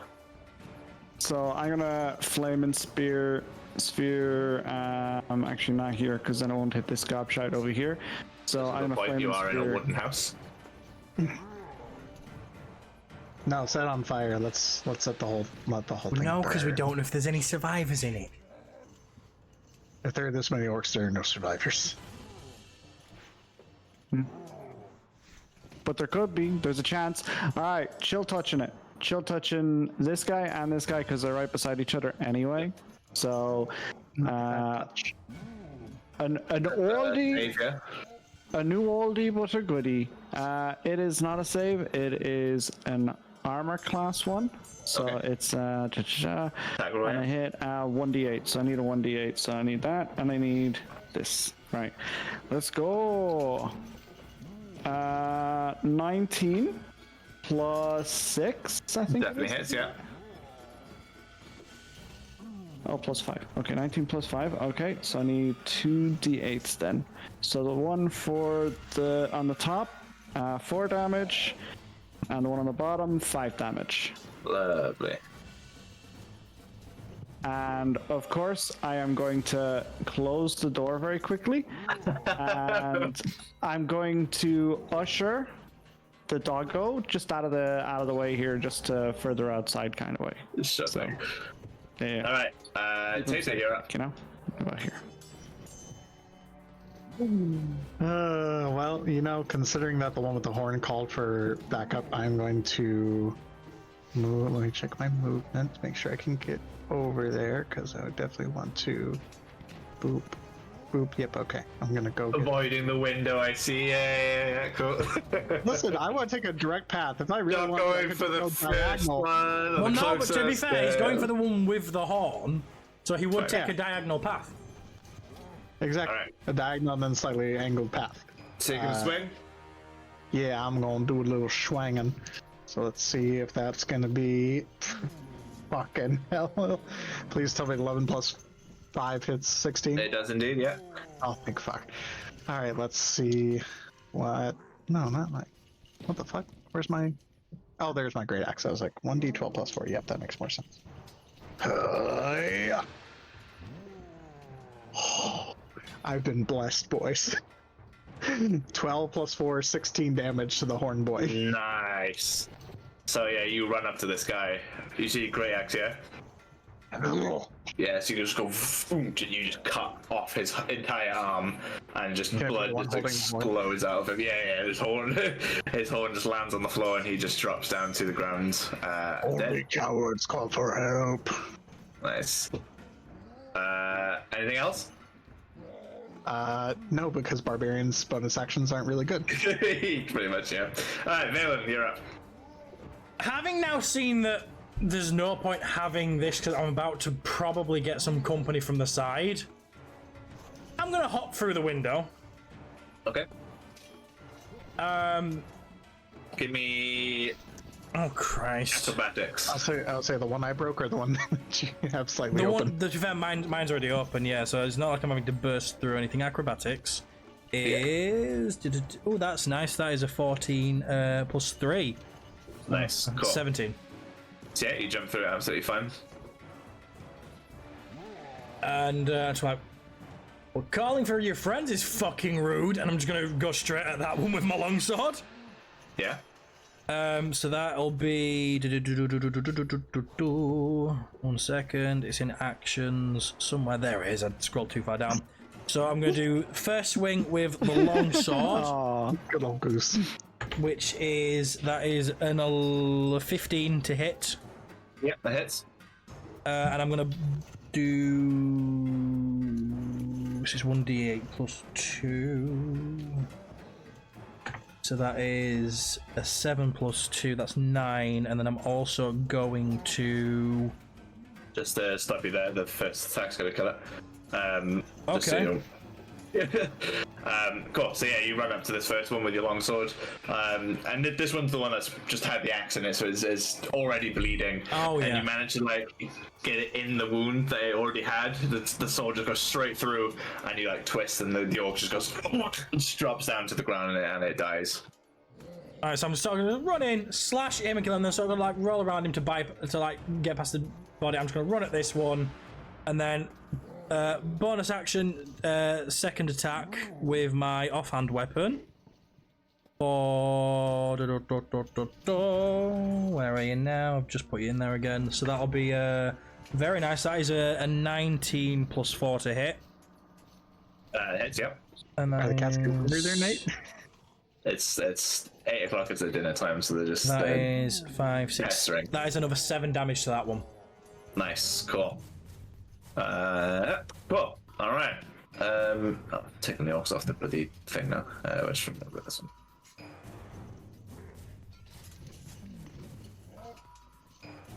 All right. Anything else? Unless you done yet? That's everything I can do on that one, yeah. Lovely. All right. So the 2 orcs here. One's gonna.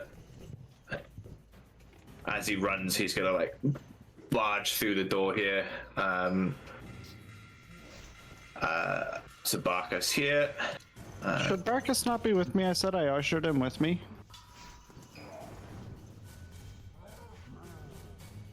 There you go. And You said good boy instead of come. No, because fine, whenever yeah, I was did that. retreating out, I said I ushered him with me. all right, so the one here is going to throw a javelin at Grandolph.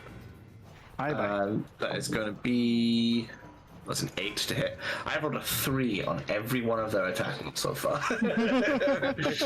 Put that dice in the champion cabinet there, Nate. And the other one is going to aim for Barkus. How rude. That's going to hit. Of course it will, because you wanted to hit something. Is Barkus dead? Silvery barbs? I don't know it's happening. I don't have it. It's a verbal component, but even still, I could shout it loud enough, but I don't know that's happening outside. So The only reaction I have is shield, and I can only cast that on myself. Can I dive in front of it? does Barkus hold the same rules as us, where he has to go like to a certain minus and he can be revived, or is he since he's technically an NPC, is he dead when he's dead? He's an NPC. So Shit. like, can Just we kill him, use? Nate. Just do it. Can we use a survive thing? Like, because we all have our miracle thing. Can Barkus have a That's a miracle as player well? thing, not an NPC thing. We will find out. All So, right. the orcs come out, both of them throwing a javelin at just kind of whatever they're seeing there, because they're just running out and just throwing. So one of them throws at Grandolph, the other sees Barkus. He throws the javelin, and it just goes straight through Barkus's side. And Barkus drops down to the ground. You fucking cruel prick having that sound Drops effect. down. So he's dead. Seemingly We'll so, see. yeah. Through the door here, another orc runs through, followed by a second. Valen, Yes. the one by you. Mm-hmm. That's going to be a 24 to hit. Hit. Not rolling 3s anymore.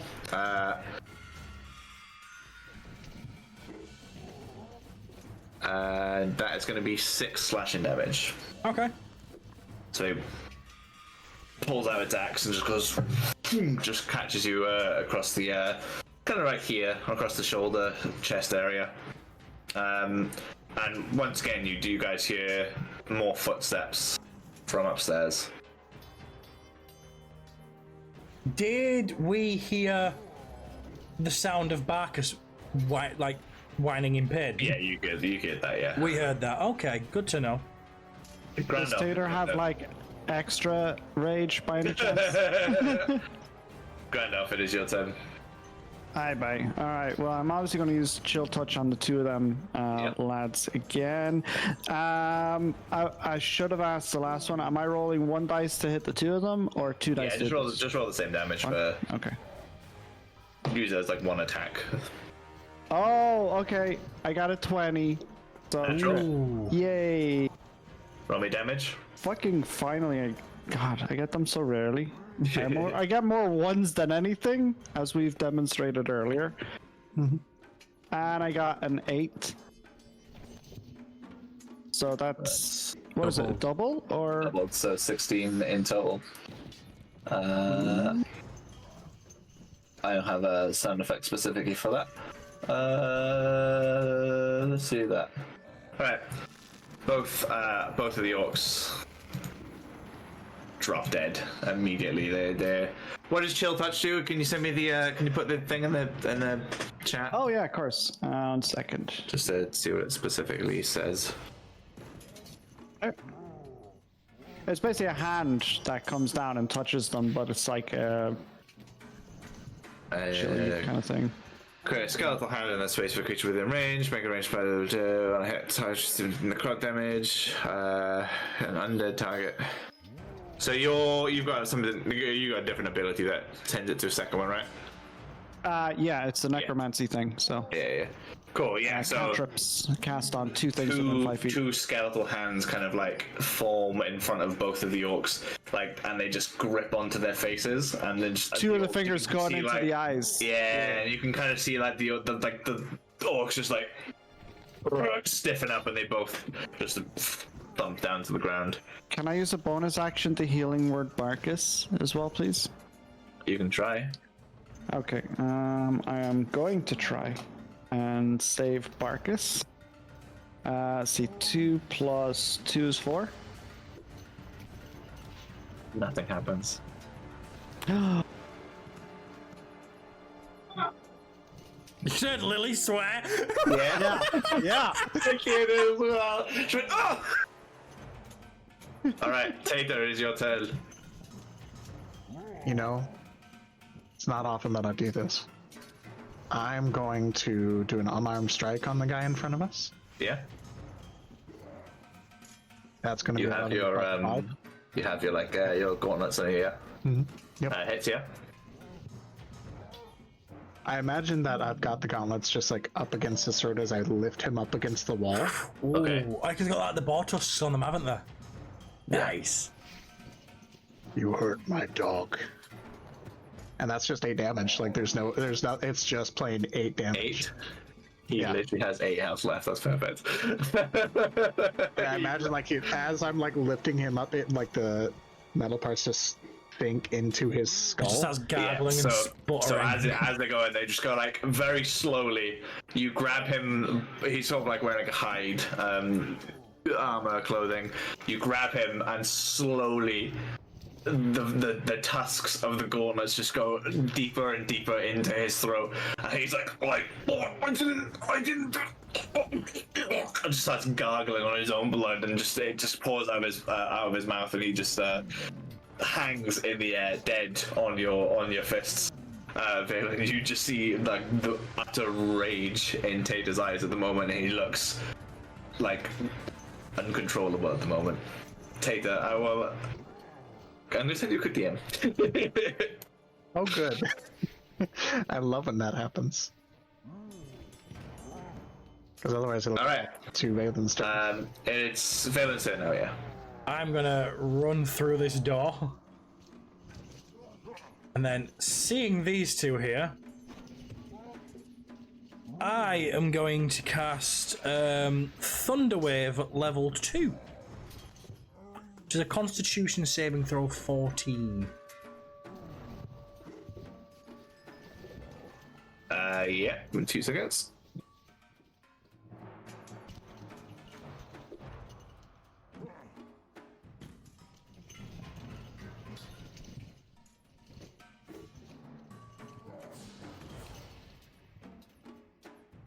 Uh, 14, yeah. Yep. Lovely. That is a pass, I'm afraid. On both of them? Yes. Okay, that's fine. So they don't get thrown back, but they are going to. They are going to take. Oh, that is very nice. That's 2 8s and a 6. So that's 16, 22 halved, 11 each. 11 each, nice. And I'm just gonna tell him, I say, better facing me than the one in there. Nice. And then just lay down a card on the floor. Just boom. Cool. Anything else? That is a good question. Let's have a look at what bonus actions I have at my disposal.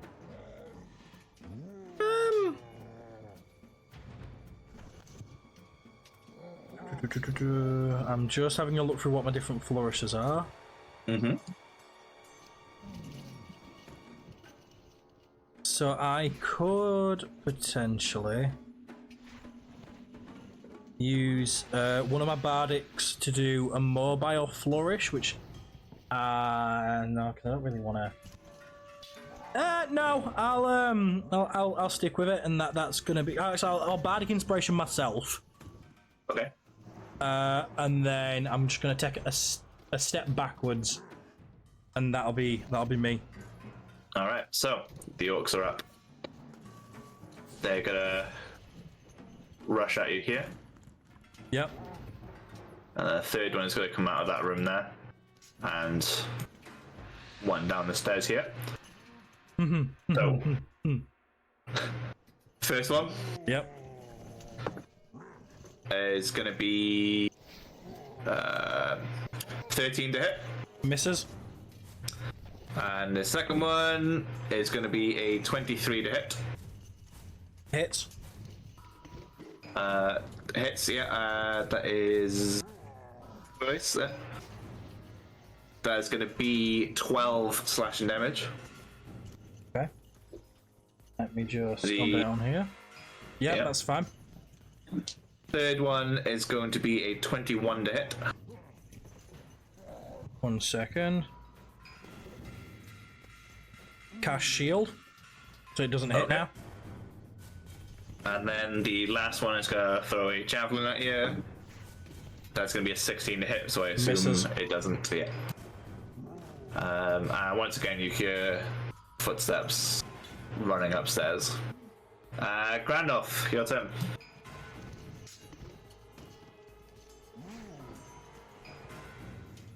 First. Grandolph. Have we lost him? Nice. Oh, sorry, I muted my mic. Sorry about that. You were crying so with- hard because of the loss of Barkus. Bye. With my bonus action, I would like to administer a health potion to Barkus there. Okay. Okay, I will. I'm just gonna, for the sake of things, I'm just gonna point out he does have a javelin sticking through him. Oh yeah, You can I? could probably resurrect him, but he does have a fucking Oh yeah, can I? through him. Sorry, can I take the javelin out of him as well? Okay, give me a survival check. Survival check. Yes, bye. Bye. Bup. 18 plus 2. 20. So 30, 20. 20, nice.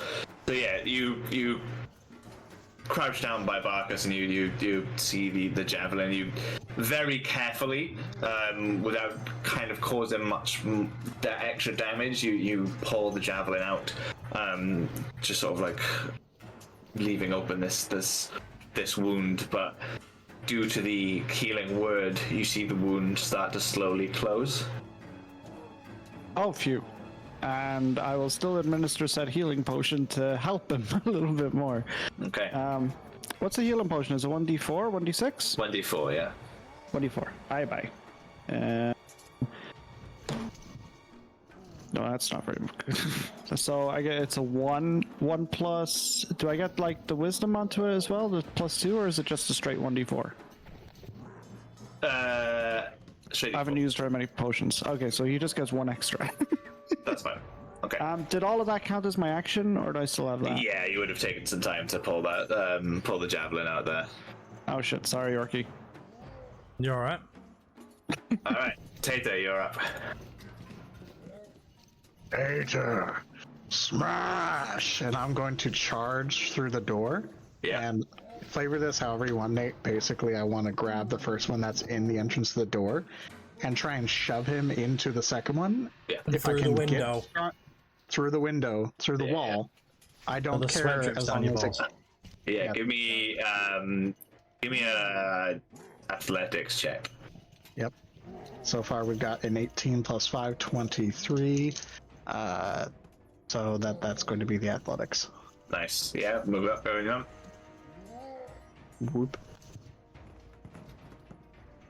All right, so as you just immediately you grab the first one by his face and you slam him into the second one.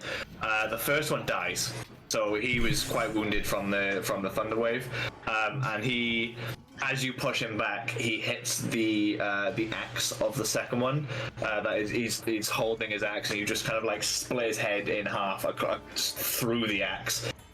With just enough force as well that also drives the second one, and he just falls back and smashes through the window.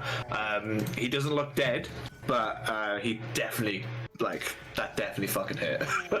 I imagine like either in the place of the orc that's dead or in next to the window. Yeah, that's fine. You are fine where you are. You push them through, and they both fly through. I will count that for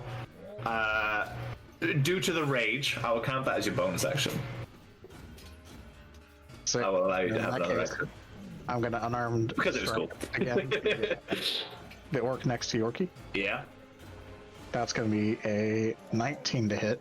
definitely hits. Yeah, 8 damage, damage yeah. as I again. it's him again. Yeah, exactly And then the I'm same gonna thing happens. split him in half. Nice. Give me a strength check for this split. Oh, yeah, I can do that. We'll go straight strength. Okay, that's 16 plus 3. Yeah, nice. So again, after rage, you turn, you grab this orc, lift him up, and just split him, and just his insides just fall on the floor, and just with a slosh land at your guys' feet. And I turn around and I look at the other one with like the blood dripping down everything else. Yeah. Just utter rage. Valen, we're back to you.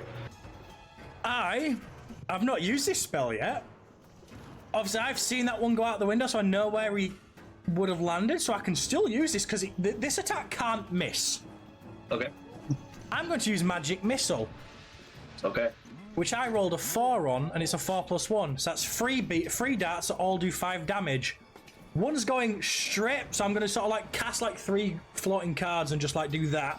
One's going to shoot straight past Tater out the window and hit that one. And then the other 2 are just going to go into like just into that one at the end of the corridor. Nice. So that's 5. I think you have to so roll it's- for each one though. So you like one does 4, but then you have to roll for the other 2 darts. Each dart is a different damage. Yeah. Oh, is it? Yeah, so you roll for each of them. So one does 5. Sorry. No, you're all good. I thought it's very unclear on the thing, so I thought you rolled the damage and they all did that damage. That's fine. So that's another force. That's another 5. And that is a 3, so that's a 4 total. So the 4 total will hit the one outside, then the 2 5s will hit the one in the corridor. I bet. So it's I 10 mean, to almost. 10 to the one in the corridor, 4 to the one out. Yeah. So the one outside, Yeah. as he's on the floor, this car just goes, just smacks him on the head as well. He's not quite dead, but he's just like, there's blood coming out of him. There's, he's got glass and like bits of wood stuck in him, and Still fucking good rolls, that. he's looking rough, and the other one is also quite looking rough at the moment. And then anything else? bonus action, I am going to use. Is it Healing Word that's the bonus action one? I will use Healing Word on myself. So that is there, and I'm going to use that at a level 2 because I'm looking a little worse for wear. So that's going to give me back. That is a 3 and another 3. So that is 6 plus 4, 10 healing back. Nice. I didn't realize you were almost dead as well. You're all good, mate. It was I took a very risky play and it worked out because Tater's a fucking lunatic. Yeah, Tater just come in and just absolutely saved your life there. Oh yeah, 100%. He took out all three of them in one turn. In 6 seconds, you went from about to being killed, and then Tater just came through and ripped one in half. It just saved your life. Yeah, it was very much a clenched butthole moment for a second there, I must admit. The orcs are... Nate, you know the ulting sound for Wolverine? Yeah. So this orc is actually going to run away.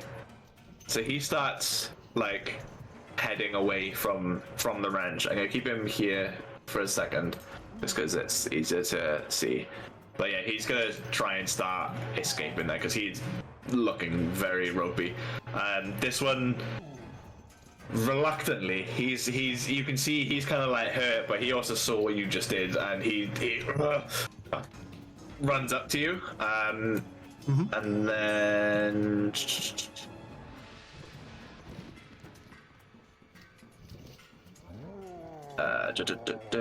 sorry, there's a couple more coming from around the corner there. Oh Jesus! So round this corner, round from this corner, you hear a few more come in. So this one's gonna step forward there. Alright, so Tater, the one that got hit with the magic missiles, as he runs at you, he's gonna pick up his great axe. He's gonna swing it, miss you, but the weight of the great axe as he's like loses his balance, it like flies past you out the window and like carries the orc through like where everything's broken, so like takes him through. He falls through, landing head first, and breaks his neck. As he goes, he's just like snaps. You hear the crunch as he dies against the floor there. Valen, one's gonna run at you here. Yep. That's gonna be a 13 to hit, so no hit. Misses. And then Taker is gonna be a 21 to hit. Hit, yeah. Yeah. You don't have to ask that question over 20 for any of us, Nate. That's 2. After being halved, is 2 slashing damage. Oh no. Monster damage. 43 out of 45 for me. All right. Thank you. We are back to Grandolph. Grandolph will notice the guy trying to flee, and he'll say, "Well, hello there," and he'll be like, "An oldie but a goodie," and he's going to cast Firebolt on him. Mm-hmm. Oh, actually, I'll cast the freeze one, because it deals more damage. I got a 17 plus 5, 22. So it's what was it? Frost Ray, isn't it? Ray of Frost, I think it's called. Ray of Frost. Yeah, it's this one, and that's 1d10, isn't it? D8. Oh no, it's 1d8. Okay, never mind. Yeah, Fuck it, we'll do it anyway. It's fine. Oh, Firebolt is the. Oh, okay. Yeah, Fuck it. Firebolt's I the said 1d10. I rolled whenever I said Ray of Frost, so we're doing Ray of Frost. So That's all good. That's fine. And I got a 7. Nice. So yeah, as you shoot the beam of ice at him, I have ice spell sound, and it flies. It goes through him, and it kind of like hits him through the chest, and you can see it kind of like freezes around, and then he just drops to the ground, and he also dies. Nice. Get wrecked, son. I'm gonna use Healing Word on Barkas again as well. Okay, sure. Yeah. And I got a 3 plus 2, it's 5. Nice.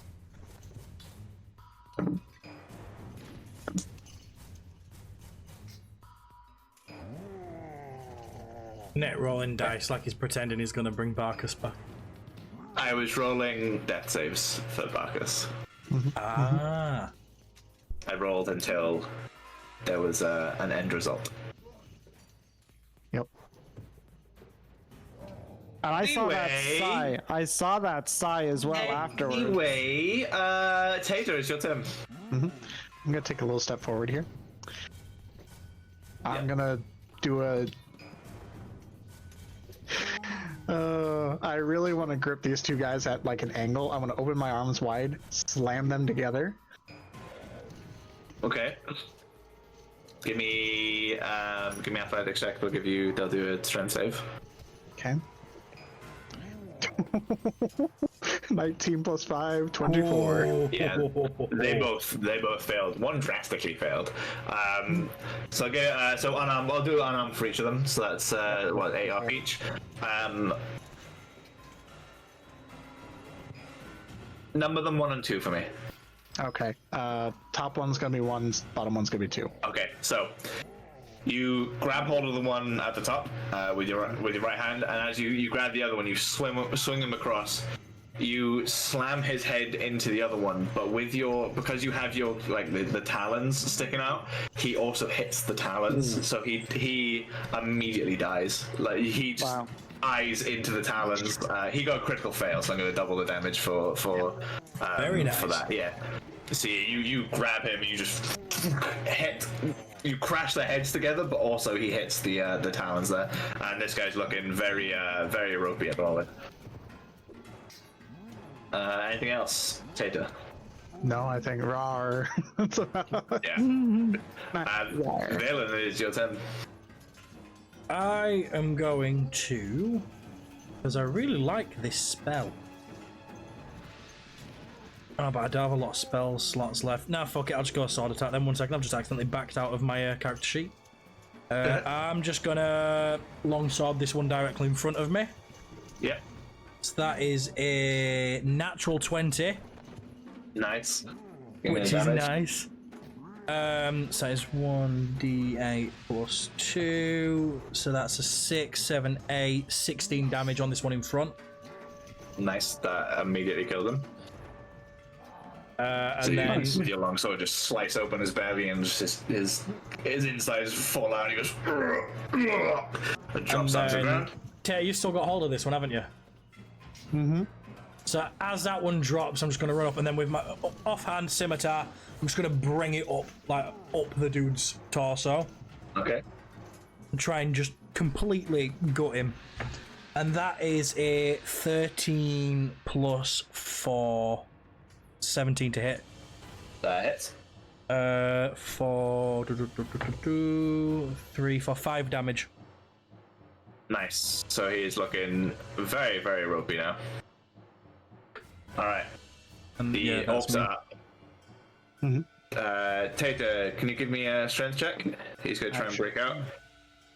That is... Oh, wait, I get advantage because that would not have been good. Yep, 18. At least his torso's weak, so he can just... He doesn't quite get out of the grapple, but he looks at you and goes, please, we just want a home. It is Grandolph's turn. Chill touch on him. Okay. Can you see him from Oh, there? help me God, if you roll that one and freeze me instead. Yeah, can you... you Can I have to see it move from to there? see him, yeah, because you're down the stairs and Oh, yeah, fair. obviously he's inside Alright. there. Bop. I see him now. Yeah, cool. So, Grandolph, you walk in and you just see, an orc ripped in half on the floor. You see the window is gone. There's blood everywhere. This room's just a bloodbath and we're covered in it.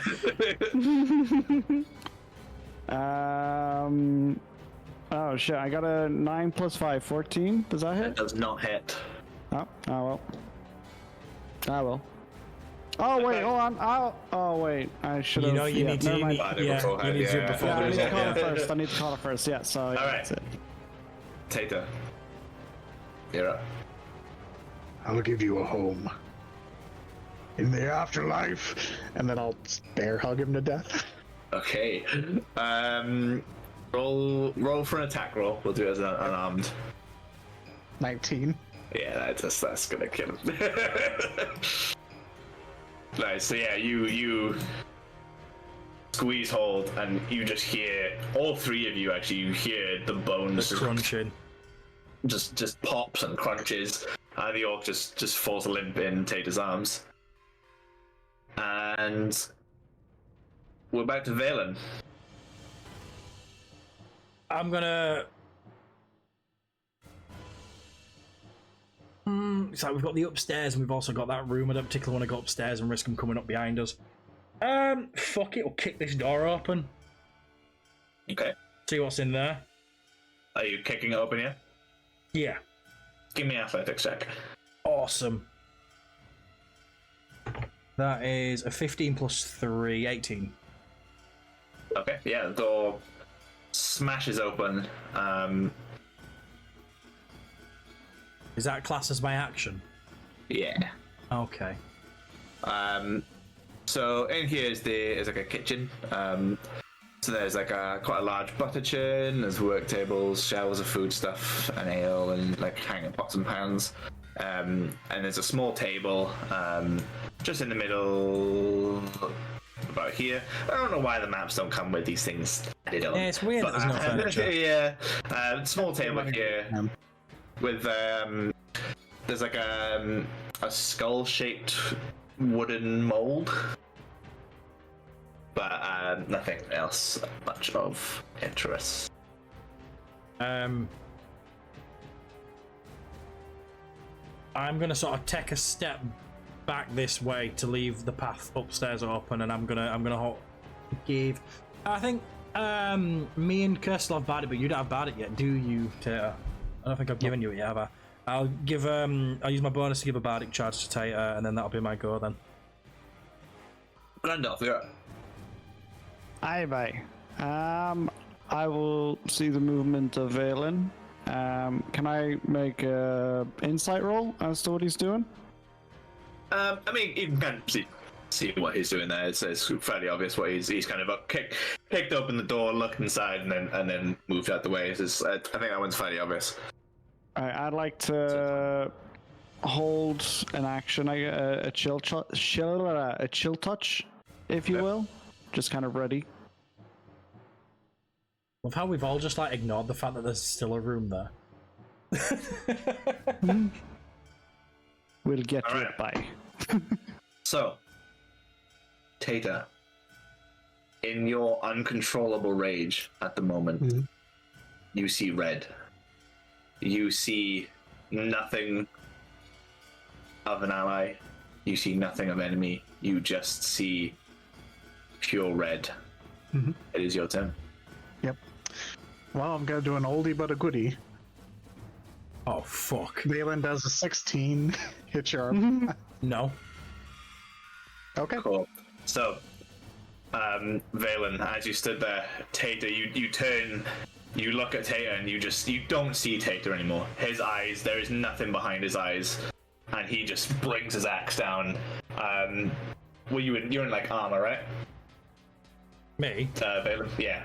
So I've still got like my leather clothes on, but like sort of underneath my shirt, you can see there's like mail underneath like the top layer of my clothes. Yeah. Yeah. Cool. So as he swings, it like creates a cut in the armor. It doesn't like damage, like break the armor or anything, but it doesn't quite get you. You just about move out the way in time, and it creates a scratch into your armor there. And we're up to Valen's then.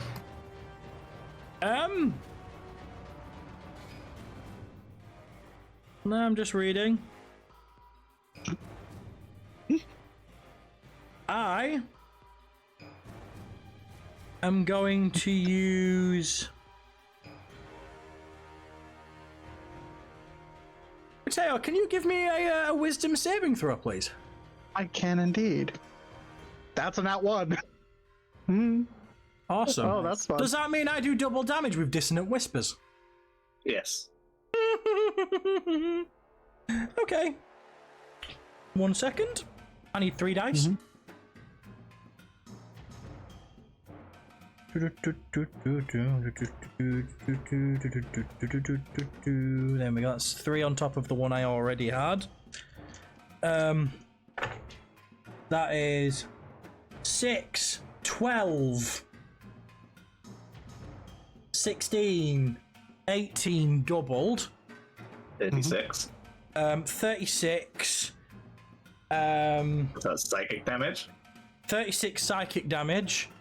And you now have to use whatever is at your disposal to get as far away from me as humanly possible. Okay.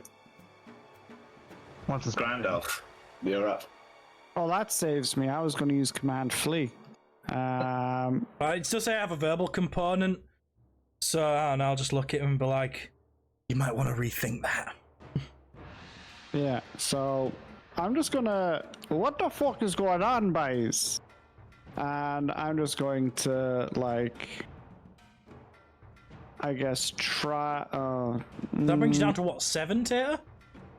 Yeah. Fucking sure hell! I like that spell.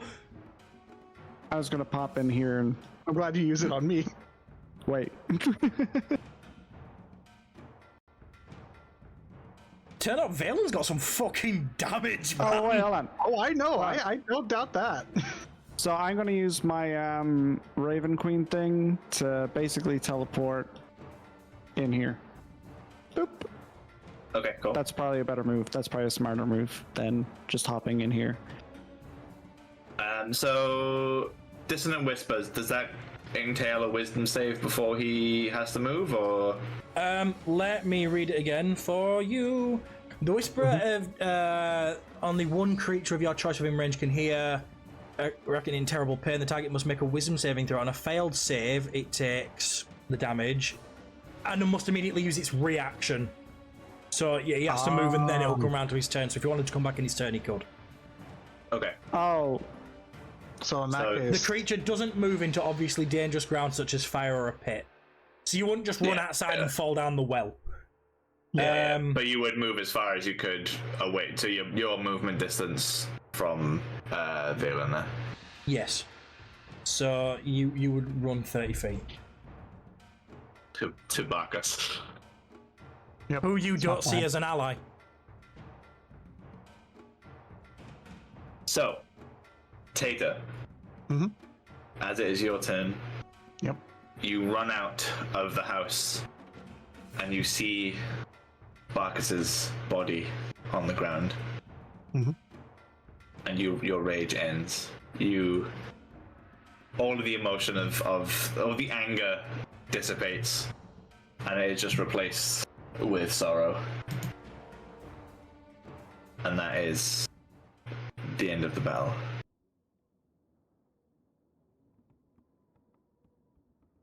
I'm gonna slowly walk towards the door with my sword drawn and look out to see if he's still going postal. Yeah, do you I? just see me- Sorry, yeah, work away. No. You had a do I? Do I notice the skull? Yeah, you would have seen the skull mold as well, yeah. Can I investigate that as well while they're Give me an investigation check, yeah. I bite? Okay, that missed the trait, but let me do that again properly. 13 plus 5, 18. Yeah, so you look at it and it's like you see there's like remnants of butter on the inside, and you gather that it would be used to make skull molds out of butter. Oh, that's pretty cool. I'm gonna keep that. Sure. It's fairly it's like this big-ish. But it looks like a skull, yeah? Yeah. That's pretty cool. Cool. I'll be keeping All right. Cool. Yeah, so Taya, you've I'm glad we waited to do that first. I know, right? I'm so glad I waited to let that happen first, because if it happened after this, I don't think it would have played as well. Well, let me add it to my inventory. Yeah, because you remember stuff that's in your inventory. Skull, butter, mold. Don't forget. There you go. Yeah, don't forget the description. Yeah. All right, you guys work away. So seeing him sort of on his knees, seemingly calmed down. Is Bacchus still out cold? Bacchus is dead.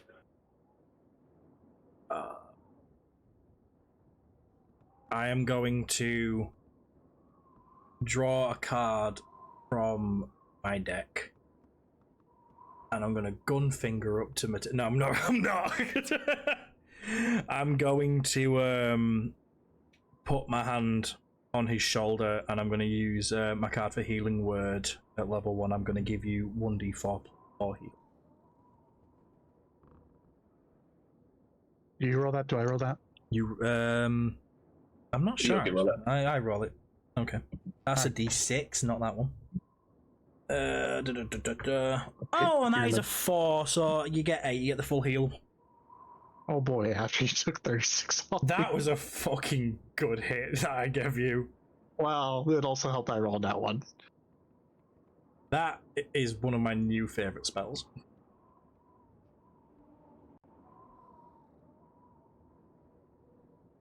And then I'm gonna, as I heal you, I'm gonna just say, I'll go find a shovel. Take as long as you need.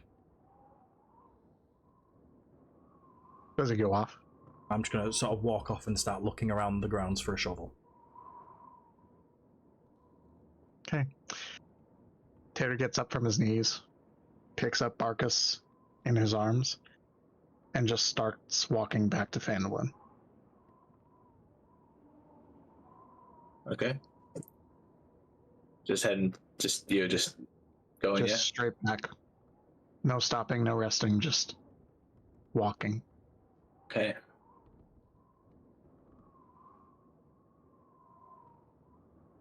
Grandolph, you. I say, I'm not looking at him, so I don't even know he's just fucked off. You've. Me neither. I'm looking around the house. Yeah. Yeah, Alright. so obviously investigate this room, investigate upstairs. Do you want me to roll something? Yeah. Investigation? Just moving Tater out of the Mhm. house there. All right. Yeah. Where are you moving to? We'll start in this room and the little box room that's down here as well. Okay. So. The little box room you open up. It's kind of looks like filled with shelves of dinnerware and cups and plates and that kind of jam. Ah, so this is where they must have stored the skull butter thingamadoo. But not in use. So I guess I'll go upstairs next then, because there's probably nothing. Yeah, sure. I assume I don't find anything in there anyway, just... Yeah, it is just this. Yeah. Dishes. All right, Valen, you were out looking for a shovel, yeah? Yeah. If you have a look on the left-hand map, kind of thing, where are you? I'd probably start walking towards where the barn and the smithy are, and just see if I could seek that. I feel like they're probably the best places to look if I'm looking for some sort of like laid around shovel. Cool. So I'll do sort of like a lap, sort of like up towards the smithy, around the barn, and then back down towards, like follow the gardens back round and just circle the pond basically. Yeah. All right. So as you get sort of like the other side of the pond here, you look down and you can see Tater just walking with Barkus.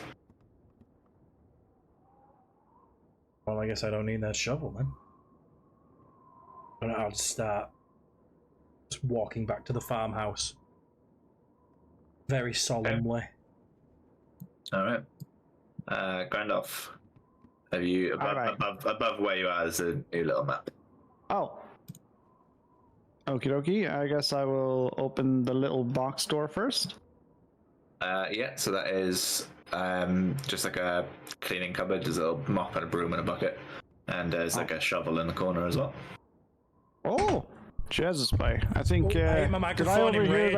I hit my microphone in rage. There wasn't a shovel on this description at all. I was like, we're gonna have to put a shovel in. I got that angry. I hit my as well. microphone by accident. It's like a tool room then. So there's a mop, a broom, there's a shovel, there's a little. Did I hear that Goran wanted a shovel? You did not know because they were outside the house.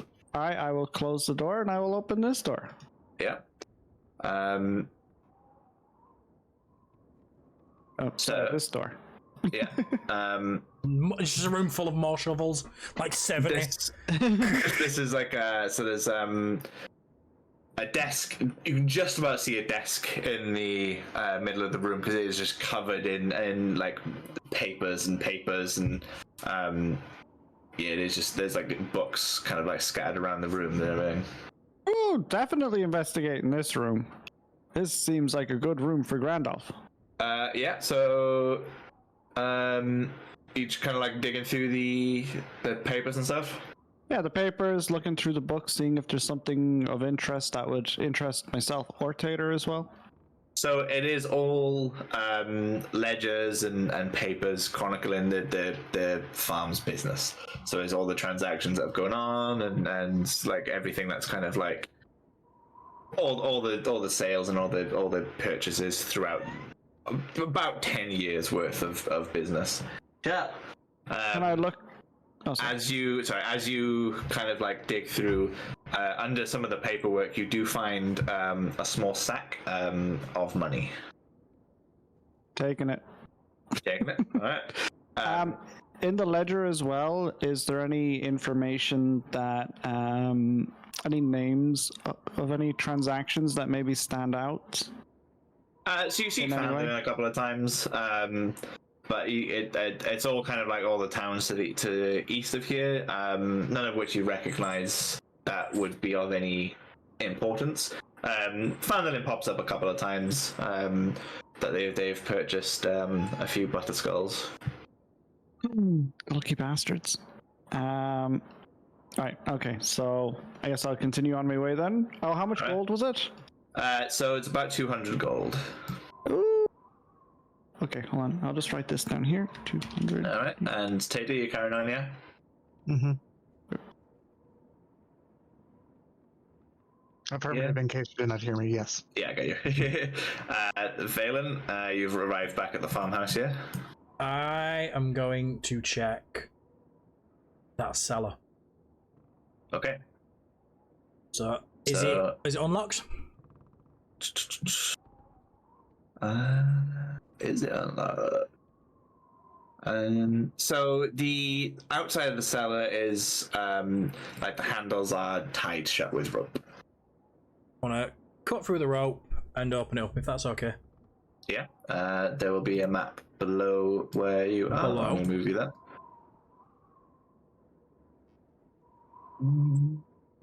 It's very dark. Oh, there we go. And I'm gonna keep my sword drawn. I'm gonna go down the stairs. Yeah, absolutely.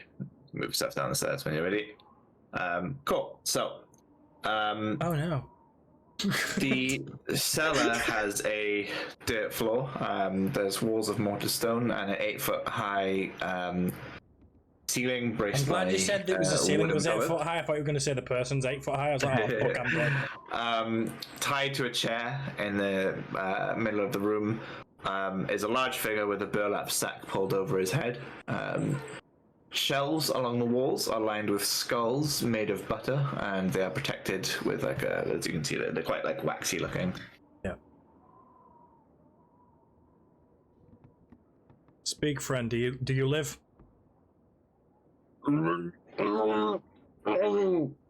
I'm gonna slowly approach and remove the sack from the head. Yeah. Cool. So, what does he look like?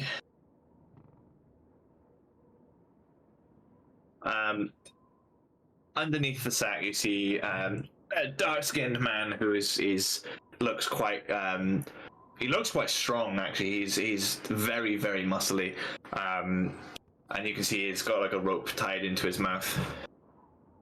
He looks very worse for wear. He's got like cuts and bruises all over him.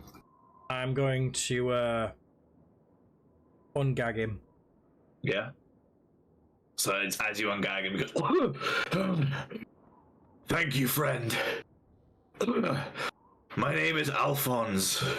You can call me Big Al. I'm the owner of this ranch." Pleasure. We get rid of the orcs. If I untie you, you're not gonna try and kill me, are you?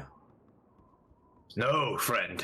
These orcs tied me up. I've been here for days. I am grateful for your assistance. Please. I will. If you untie me, I have a reward for you.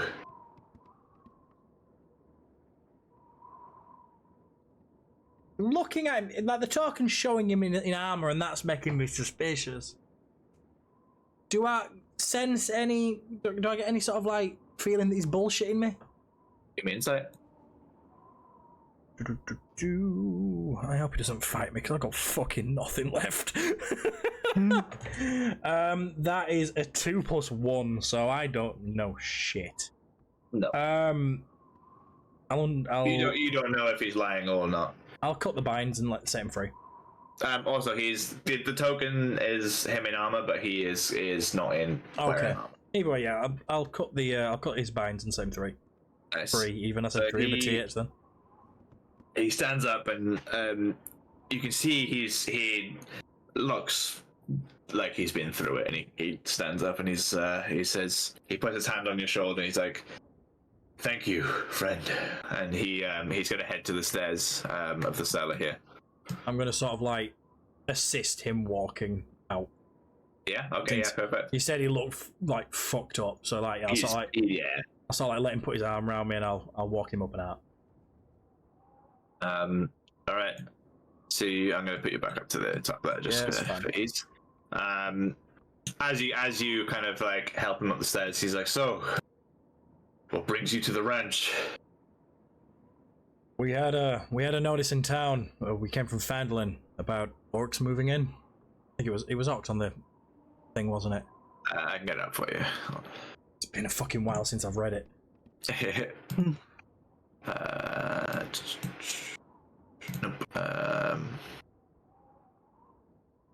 I don't want to remove Barkus from the cycle. Really sad. How do I get the Fandolin quests? So the quest, Orcs of Attack Butterskull Ranch, 5 miles east of Coneybury. Travel there with haste. Ranch owner Alphonse Big Al Cawazorn is a retired sheriff who can reward you for your efforts. If he's dead, return to Townmaster with proof of his demise for a reward. So I'm gonna sort of like carry him up the stairs. I'm just gonna shout like, "Randolph, we need your healing." Have I explored any more rooms, by the way? I will let you explore now. Yeah. So while Valen is down there, you can carry on. All right. So this room here, I guess. Oh, so that's a window. Sorry. That's a window. Oh, yeah. Sorry. Okay, similar. Jump out the window, boy. So yeah, I'll go top room again. Yeah. So inside there is 2 small beds and 2 footlockers at the end of each bed. And a shovel. Quite a basic room. I guess the bottom room then as well. That room is pretty much identical to the first, and as you open the door and you look inside, you hear Valen's voice from outside asking for healing. Bye. Just checking the rest of the rooms to see if there's anything left. Any orcs and stuff, bye. Teddy, you're still traveling yet? Mm-hmm. That's all I will do today. All right.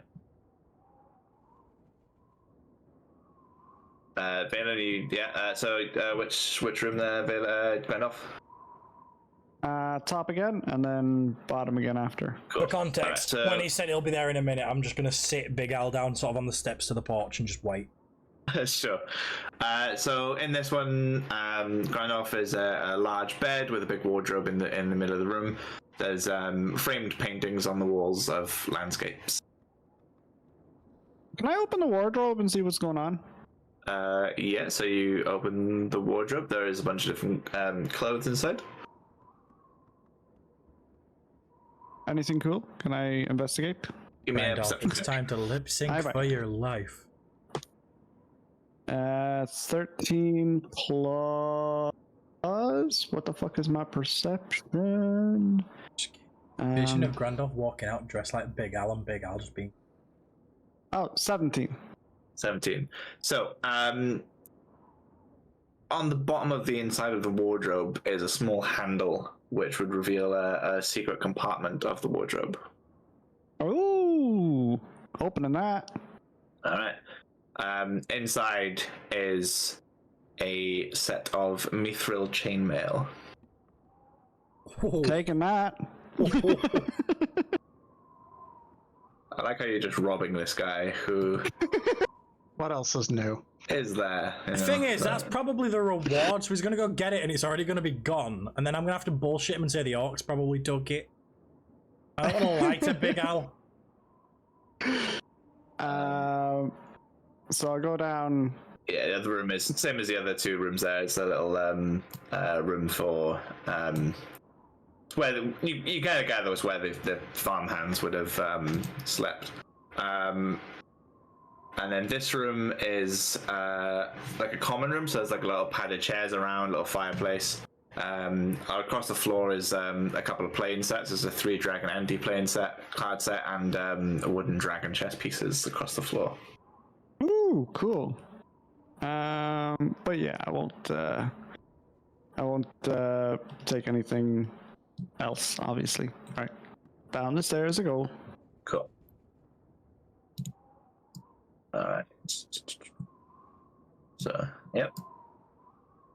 You said you sat on the porch, yeah, Yoki? Yeah, so we just sort of sat here on the stairs. Yeah.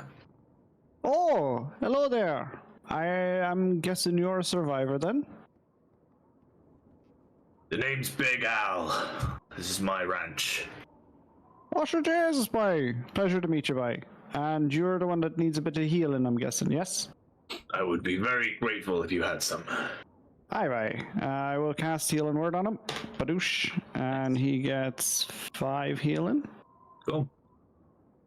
Alright. I'm mighty grateful. If you give me a second, I will get you your reward. While he Starts to disappears head inside. I'm trying to lean against the well and just finally catch a fucking breather.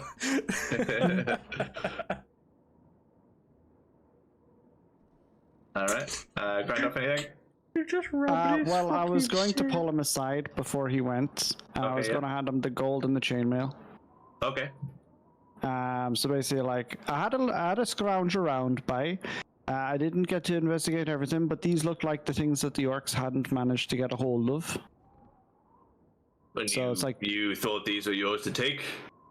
I was bringing them down. If there's no survivors, it's better off in hands of people who are good rather than bad. If there are survivors, then we give it back to whoever survived. And that would be yourself, so here you are, bye. I appreciate that. He takes the gold and he puts it away. He holds onto the mithril and he looks at it and says, "This is for you. Take it." Oh, Jesus, bye. That's very generous of you, bye. You know this is mithril chainmail, bye. I am aware. This is my reward for you. Or would you rather the gold?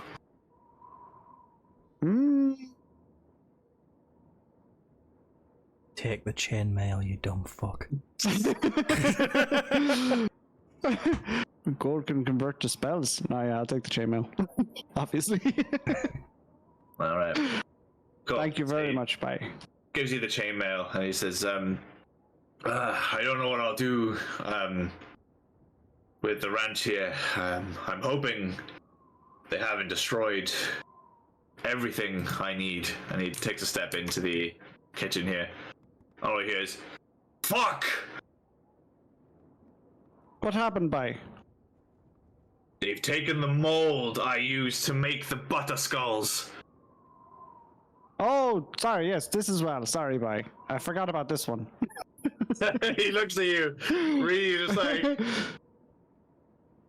You can kind of tell if he wasn't beaten up, he'd probably be furious, right? Like, he'd probably be very annoyed. Who's the party con man now? Are you the party con man now? Have I gone straight and you're the criminal?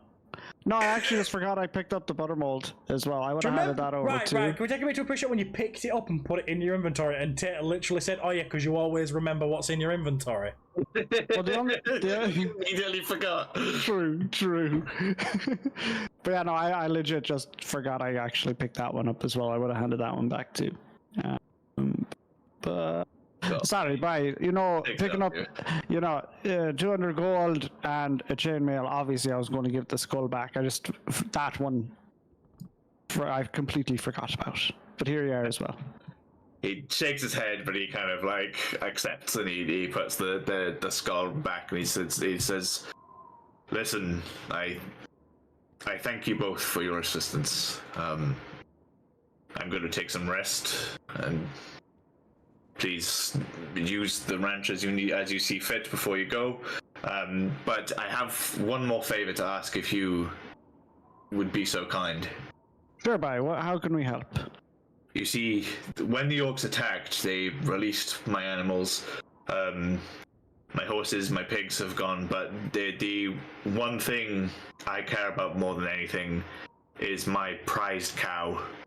Her name is Petunia, and she was also unfortunately let out by the orcs. If you are able to find her and bring her back, I will have more for you. There was a cow not far from here, to be honest. We can go grab it for you. We also got 2 horses. No idea where any other horses are at the moment. You're going to tell me you punched one of his horses in the face? We were using some of the horses to ride in. Obviously, they're your horses. We'll use the horses to go grab the cow, and then we'll come back with all 3 then, alright? I'll be very grateful, thank you. No problem, bye. I'll relay the message to Goran. I have to open the thing. So as you're about to leave, Al says, I also just as a I'm not going to judge, but I just do find your tattoo a bit odd. What tattoo? He doesn't have the imprint anymore. The tattoo on your forehead there. It looks a bit phallic, if I will be completely honest, but seems to be in paint there, yes. God damn it. Grandson, what have you done to me, bye? So, for context, anyone who is just joining and wasn't here at the start, he got kicked in the head by a horse at the start, and I said whilst he was telling his story, I was using makeup to cover up the bruising. What I was actually doing, which I rolled in secret via private messages with Nate, is I drew a dick on Grandolph's head, and that has been there the entire session. Through every encounter, and everyone was aware, but a curse.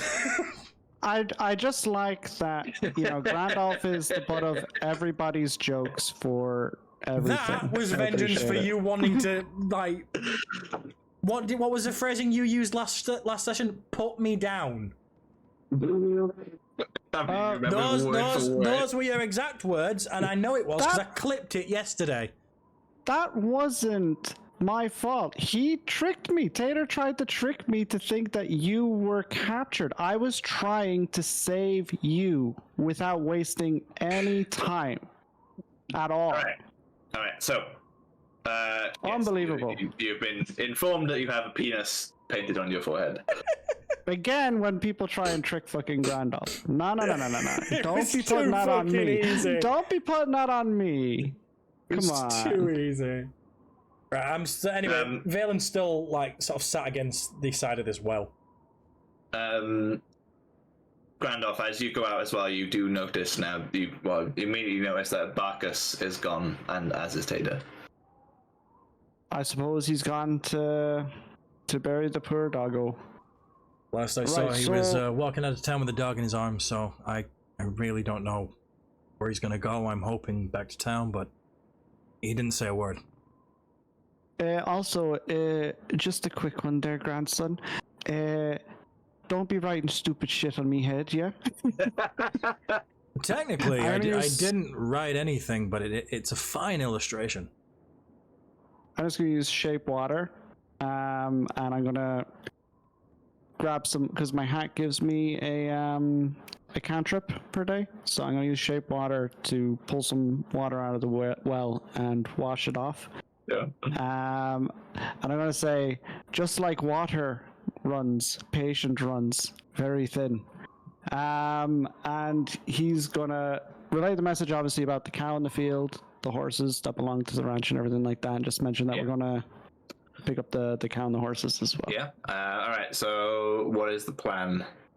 I haven't a clue. I'm not really good with animals, as you've seen. Circle back round to the horses and have a look for some more rope on the way there. More rope. Yeah, because the only person left who has rope is Tater, and he's gone. And we kind of want to lasso this cow. So, because obviously the rest of the rope's been used for bridles, hasn't it? So, give me perception check. Perception check. Let's not get a nat one again, please. That is a 15 plus 2, 17. Yeah, see, unfortunately, you do not find rope on your way through. That's fair. We'll just head back to the horses and then sort of ride off towards where we saw the cow. Yeah. So, are you sharing a horse? Or do you feel brave? Do you feel brave enough to use the other horse? They trust us, so. I don't know, to be honest. Would Grandolph feel at ease using a horse after getting kicked in the face by one? Probably not. Yeah, but you've been riding on the back of one since. Roll me a charisma saving throw. Me? Yeah. That's not going to go well. Can I not roll you a charisma saving throw? I was going to say if you are confident enough to ride these horses. Okay. Yeah, I'm very not confident. I am probably the most unconfident. I rolled a 1. Yep. So you're actually a bit scared of this horse as you approach it. You immediately get a bit of PTSD of the horse. Why am I always getting the shit rolls? God damn it! I swear. Yeah, you look at the horse and you're like, no, in real life I fucking hate horses. I love looking at them, but I do not want to be near a horse. They freak me the fuck out. Oh, see, I actually used to ride horses in real life before I got fat. I don't now because it'd be cruel. So it's pretty fair that I'm the one riding everywhere. Yeah, horses are big. So are you sharing a horse? I guess so, yeah. Up to you. You can stay here and put that one back in the pad. Oh, you're scared of it, aren't you? Yeah, I'm helping out anyway, so I would go. Okay. So. All right. So you are searching for the cow. The cow. Cool. So you go back to where it was, and it is no longer there. Okay. You spend about 2 or 3 hours looking for this cow. As you're riding around, it's a little bit easier, but you spend that time kind of looking for the horse, for the cow, sorry. And you do find the cow. It's kind of like an open field. You sort of spot the cow. You start riding towards it. If you say the manticore fucking gets it, I'm leaving. As you are approaching the cow, behind it, the white dragon lands, looking at the cow. I'm just gonna rear the horse and just fucking belt it out of there. And that is all we've got time for today. Oh, nah! Nice. Nice place to end it. That is a good place to end it. That was a really good fucking session. Some of the finest combat moments from Tater there. You can thank me for that one. I think we were really playing loose with the rule of cool there.